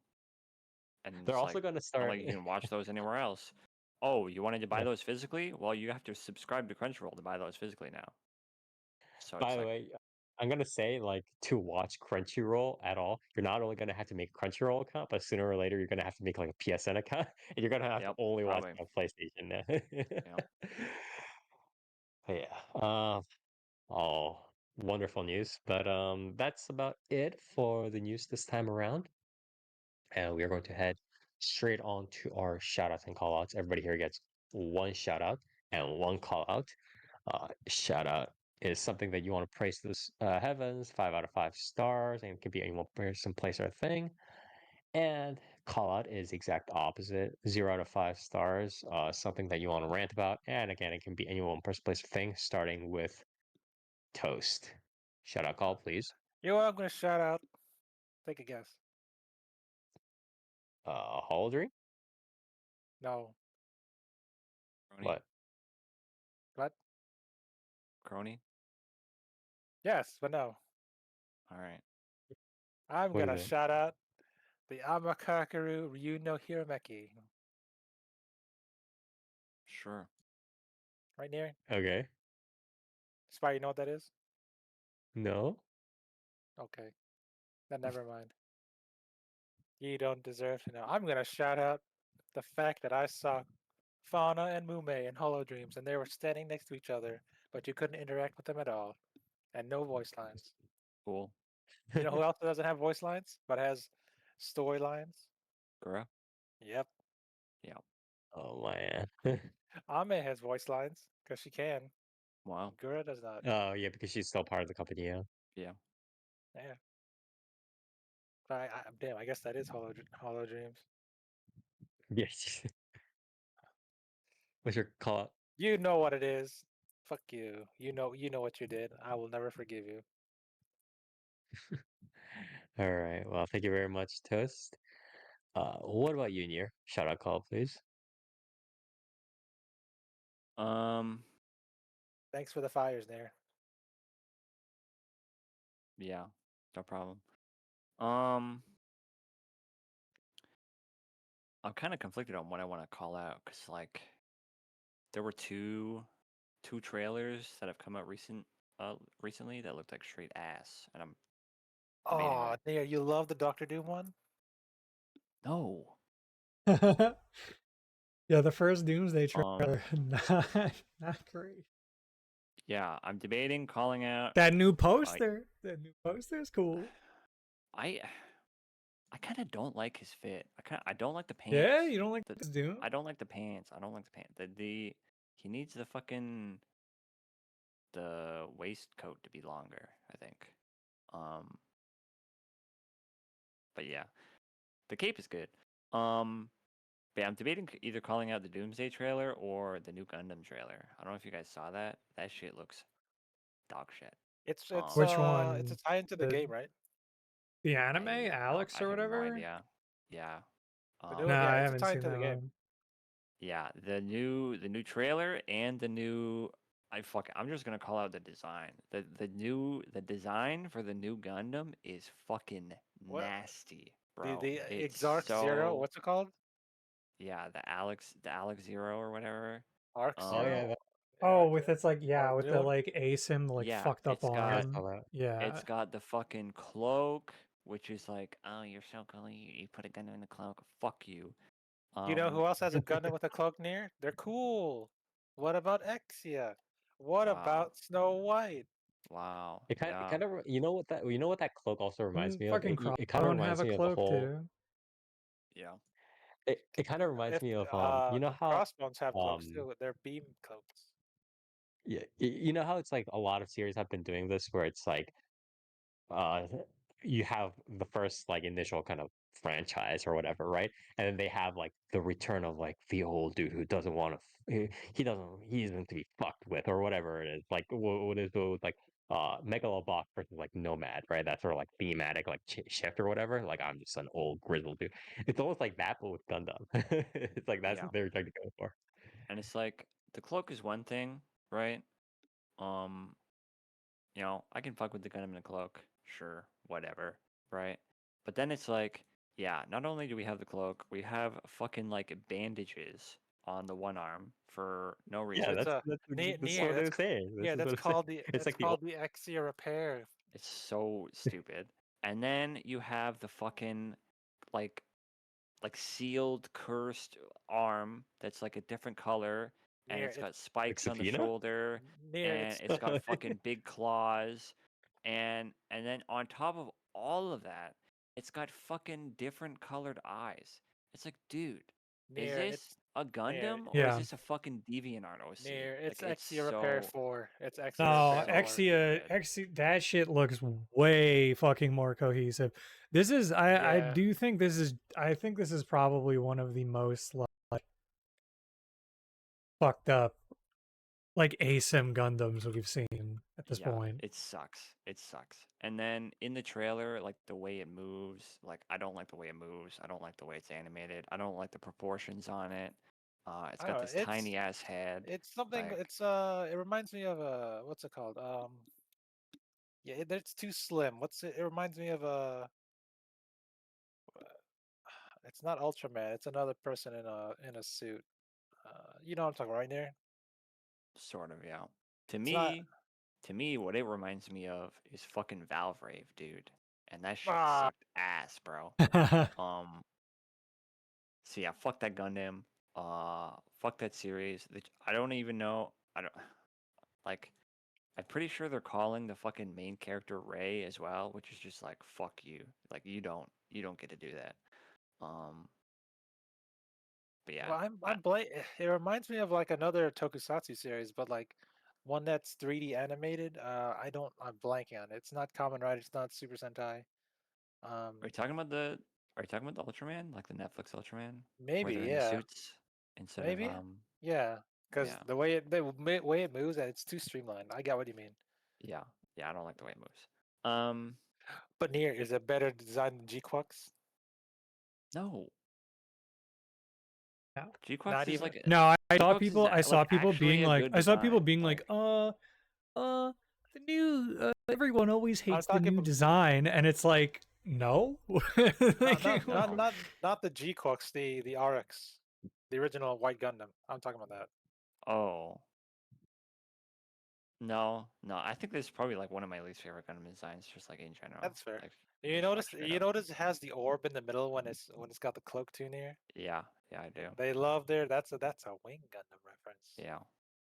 Um, Cloak, the picture that Dark posted also makes it look like the cloak that's the is fucking kind one of like from this. that's a fucking mashup from what do you call it? One of the Build Fighter series. yeah. But it's I'm not Really? in. like that shit. I That shit mean, mods complete. Yeah, that shit's I cool, man. When the Yeah, that's what the cloak last is one is cool. mechanical, like it's cool as fuck. yeah. Yeah. Well, let's post some more cloaks. But yeah. Yeah. Yeah, like like I Okay. said, yeah, this is definitely like got to be like the worst ASIM in Gundam at this point. Yeah, Like it's not good. nah. As for shoutouts, I know it like literally just happened like an hour ago, but I gotta shout out fucking Ryan Gosling being Ghost Rider. That's so fucking cool, man. Like, Yeah, apparently he has a lot of creative input on it, so yeah. maybe I hope he overrides everything Sean fucking Levy. Sean Levy wants to do. So Maybe they'll get rid Yeah. of Sean Levy. yeah, Maybe they'll hopefully. pull him off. I don't know, man. I'm just saying, Snow White with Warlock. That's a good cloak.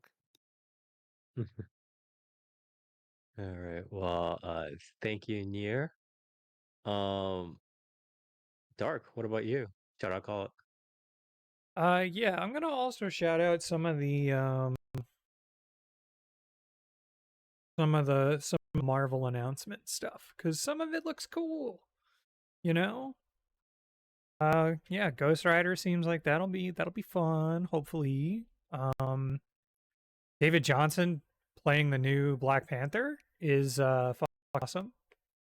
I think Yeah, it's it's cool that they're just like, I guess, just not really giving a fuck about potentially spoiling like what happens to Shuri and Doomsday. But yeah. okay. Okay. Yeah, so if anything happens to Shuri and Doomsday, by the way, doesn't matter. It's gonna get undone because she's back. I mean, to be fair, this is like when they announced the next Spider-Man movie. When Endgame hadn't It was come out fucking yet. dust. But whatever. Yeah. But you know, so that is what it is. yeah, Ryan Reynolds showed up in a gray Deadpool suit, I I guess, saw which that. was something. Oh, Yeah, I apparently just there was noticed. a new I just leak. noticed the There was a poster. Why new is he leak so that I thick? skimmed that was somewhat better than the original like Doomsday leak. So Yeah.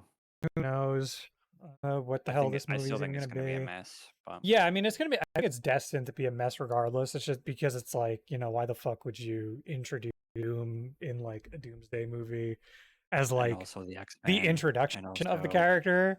Yeah, when it's yeah, like you're also being like, yeah, the introduction of this character by the way also happens alongside like the Fox X-Men coming in, and also Deadpool is probably going to be there, and if the leaks yeah, are and also anything, and it's definitely well, actually, not even the leaks. Like Tobey Maguire, yeah, and also Spider-Man is going to be there. immediately after we're gonna be doing Secret Wars, which is like one of the most convoluted plot lines in all of Yeah, comic yeah. books. Secret Wars a year later. It's like, all Okay. right, man. Steve Rogers is apparently Nomad. Like, all right, bro. Yeah. Sure. Like, fuck it. Why not? I mean, I guess we get to see Channing Tatum again as Gambit. So there's that. It's kind of nice.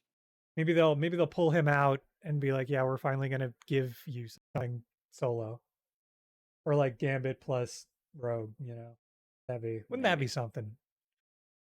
A lot of potential there. But I will say, but with the Ryan Reynolds Ghost Rider and now David Johnson as Black Panther, like I'm glad that they're making, I guess, like you could say, like bolder moves. Even with Doomsday being a mess, it's like they're doing crazy shit. Whereas, They like, I have feel to. like, yeah, I think they have to start making big moves because, well, I don't know if you like. I think they've already talked about it, but like the way Secret Wars plays out is basically like it's like a universe reset, right? It's like yeah, the universe gets reset, but like it's like slightly different. So basically, what they're very likely You going to be mean doing, just like a flashpoint? pretty much, yeah. Because Secret Wars, like the main one of the main reasons the Secret Wars happened, was like because the Ultimates universe had ended, and people were like, well, some of the Ultimate stuff was pretty good. You guys should like do that in like the mainline universe. So they're like, okay, we're just gonna reset the universe, and some of these Ultimates characters, like Miles Morales, are just gonna be part of the mainline universe, like it was always that way. Um, so probably what they're gonna do is they're gonna do Secret Wars, and then they're gonna be like, by the way, the X-Men are here, and they were always here, and we don't need a fucking origin story movie. We don't need to explain how the X-Men have never been acknowledged in the MCU before. They're just here now, right? right, Yeah. yeah. But yeah, so I don't know. I hope it's I don't know. I hope they can pull it together. Ryan Gosling Ghost Rider sounds very fun. It's pretty cool. And as this Black Panther, that's the other thing with Black Panther 3. It's also again, Yeah, it's obviously Ryan yeah. Coogler, and it's fucking shot on film. So like, Yeah. Yeah. Hopefully it's this shit not could be slop. crazy. Yeah, so that's Alright. fun. Yeah, and I guess my call out. I'm gonna call out. It's kind of a broader point, but I'm calling it the new Avatar series that's coming out for sure. Yeah. The Paramount movie or the new series?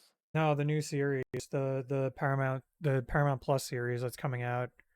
What's Because it one, called? I don't they're remember. drop it's like Seven Heavens or something. Yeah. Yeah, so one, all of it's dropping at once, so no one's gonna give a shit. But also, it's like so convoluted what they've done with that series. Like I already was like done when Korra came out, to be honest, and I watched like the beginning of Korra. And as they started like introducing Last Airbender characters again, or like showing what happened, I was just all right. I don't give a fuck. But the Now fact that the new Korra's one the now, bad one. Now Korra's Wait, bad. yeah, except the everyone whole already thing's knows already what's gonna out? happen. Yeah. It's come when it. I don't know if it's already out, but whenever it comes says- out, it's all coming out at once. It says 13 episodes, 26 episodes. It's divided by 26 2, episodes. So 13 episodes all at one. Damn. Oh, I thought all 26 were coming out. Either way, it's coming out in 2 parts then. But regardless, like that's already stupid. But they introduced it as like, oh, Korra like fucking ended the world or whatever. But it's literally gonna do the bullshit where the He characters are reset gonna the find Avatar out that like cycle, and yeah, Korra yeah, messed it's up just gonna everything. it's just gonna find out that it's like, oh well, actually everything was gonna die if Korra didn't do it. Like everyone knows what the fuck they're gonna do, and also and it's like you do this like post-apocalyptic like elliptic bullshit again, and it's like no one asked you to do that, and like I'm just like struck with like who gives a shit at this point, like, and especially like introduce like talking about Korra again, like who, like why, man, like. I don't know. I think there's like way too much of an obsession with that series and like with Korra. And I think it happens with some stuff, but it's like I literally don't need to see every single aspect of the heroes like after the hero's journey is over, man. Like I'm good. Like after Last Airbender, like we did not need to see more of the gang. Like we didn't need to know anything. Like that is I it. heard That the is movie the was pretty end good of the though. story. I heard the movie was fucking dog shit. That's what I heard. I heard movie- it's visually really good. I Yeah, heard the general everything else consensus is really it bad. looks gorgeous, but the writing is very much Korra-esque. Alright. So But like, yeah, and that, and them like deleting the fact that what do you call it? Like the language, like it's not using Chinese characters anymore. Like they're just like nah. It's its How own did- fake fucking language now. So like there goes that. And I don't Well, know, how many man. years Like, have it I been think since we're then? Huh? But then what if they're not Chinese anymore? Yeah, I mean, like that was Who one of the cares? things of Avatar, though, where it was like these like cold. I don't know, man. I just think like they really jumped the shark, like with the time skips and shit, and like that world where if you're like, I don't know. I feel like there's really it's hard to tell a clear story in that world without like time skipping or anything. But at the same time, it's like I think they should have just done like side stories and shit and not Avatar stories at this point, and should have just like never done this because I think the time skips and the advancements now have just literally watered down that world more and more. And yeah, and also it being from a different studio and like a completely different art, or well, different guys, but a completely different art style again is less like, oh man, like whatever, like why fucking bother? And yeah, and my major Okay. thing is just again, like I think people need to just stop being like, I don't understand people who are like, I need to see literally every single fucking step of this character's life from from beginning to end after their story has already been told. It's like I'm good, man. Like I think I'm completely okay. All right. Well, thank you very much, Dark.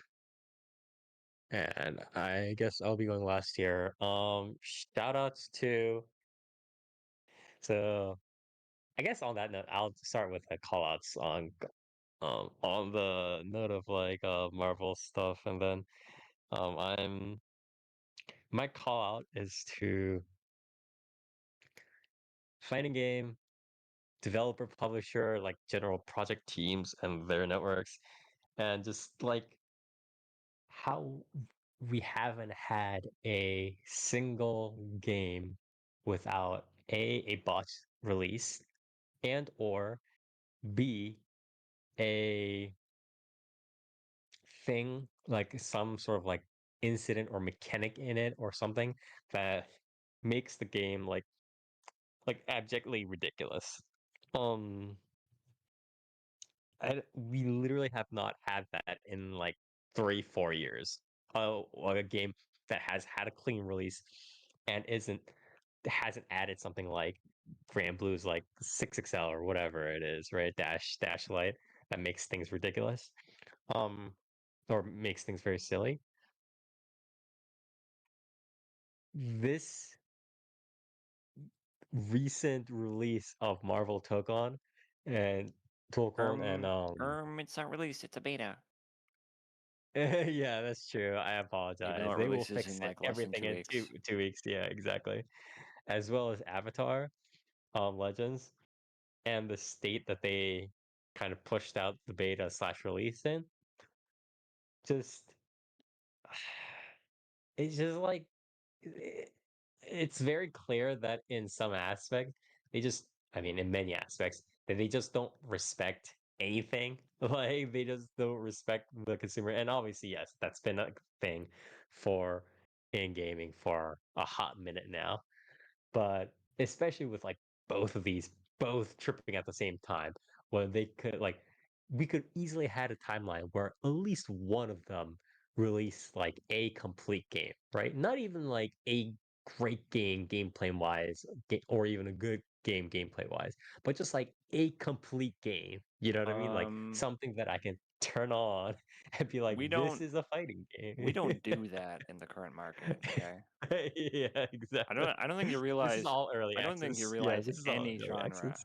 not a Yeah, single yeah. genre does that in the current market. So Please wait until year two. no, no. But it's just like so disappointing, and I just have to call out people for call out like the teams for that, and th- the people who are like, excuse me, like Sony and Paramount on Avatar side, right? They just kept pushing for this, and like I understand, like there are like a significant part of this was obviously them, the engineering teams, the people making the overall package, the deliverable, were pushed by the higher ups, the C-suite people who don't really have any idea of what the schedule was like, and they've got pushed into it, right?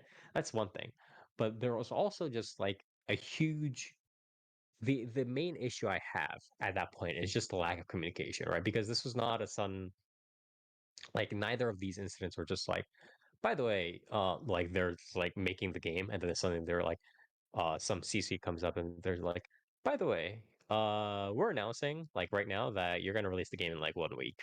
It's like that's not how that worked, right? There was a release date. Maybe it was obviously like earlier than the engineering teams predicted, but both of these release dates were announced like months ago or months before the actual release date, right? Um, and especially with something like Avatar Legend, it was just like, okay, well, if guys knew months ahead of time that the schedule did not align properly, right? Why didn't you just like you guys should obviously have released some sort of statement, right? Whether it was from the engineering team, whether it's from the PR team, whatever, right? That hey, the schedule has kind of changed a little bit. We might not have XYZ features, right? We might have them, but we also might not have them, right? And keep this communication up with the consumers. Else, like at the point of purchase, okay, I bought this. Wow, it doesn't have half the features that it said it would, right? And now it's this like thing of like, okay, what are we talking about here, right? Like, what are you actually selling me? I don't know what you're selling me, right? Um, it's a huge like smoke and mirrors kind of thing, and it's very disappointing. So call out on that. And on the opposite end, uh, Side Games managed to patch a couple of things into Musume that have freed me from. I feel bad for saying this, but doing a really good service to their player base by not having them play Uma Musume for 5 hours on end and grinding out stupid RNG runs, and That's also how you know a making gacha the game is time. really good. When you're Yeah, like, thank exactly. God I don't need to play this anymore. That's why all of the best gacha games are auto clickers when they're like, "Hey, I, the what is it, the idle RPG or whatever it is, Yeah. right? That thing, that's the best thing of all time. That's how you know it's good. But uh, so now I don't have to spend as much time playing Uma Musume. I pretty much don't have to spend pretty much almost any time except for when I'm making specific aces. So that's been very good and it's freed up a lot of time. And the general quality of life additions and stuff like that have been pretty good recently on that end. So shout outs to them. And with that, we are finally done with our second round of reviews. So we are going to have 3 more reviews after this, and then we're going to head on, obviously, to the fall season. But if you do like what we do, we stream our podcast every other Saturday, starting from 10 p.m. Eastern Standard Time over on twitch.tv/4PlayerAnimecast, where we talk about the latest and greatest in Japanese animation medium, anime, manga, light novels, web novels, light novels, visual novels, and so much more. So you can check out our recording here, where we stream live. Or you can check us out on YouTube, where we have highlights, clips, other segmented content. So you can check us out here, and then, or whichever format you desire. On social media, where we have updates and news on Twitter at 4PPAnimeCast, on Facebook, 4PlayAnimecast, and on Blue Sky at 4PlayAnimecast, all with the numeral 4. So you can check us out here, you can check us out there, and as always, we'll see you next time.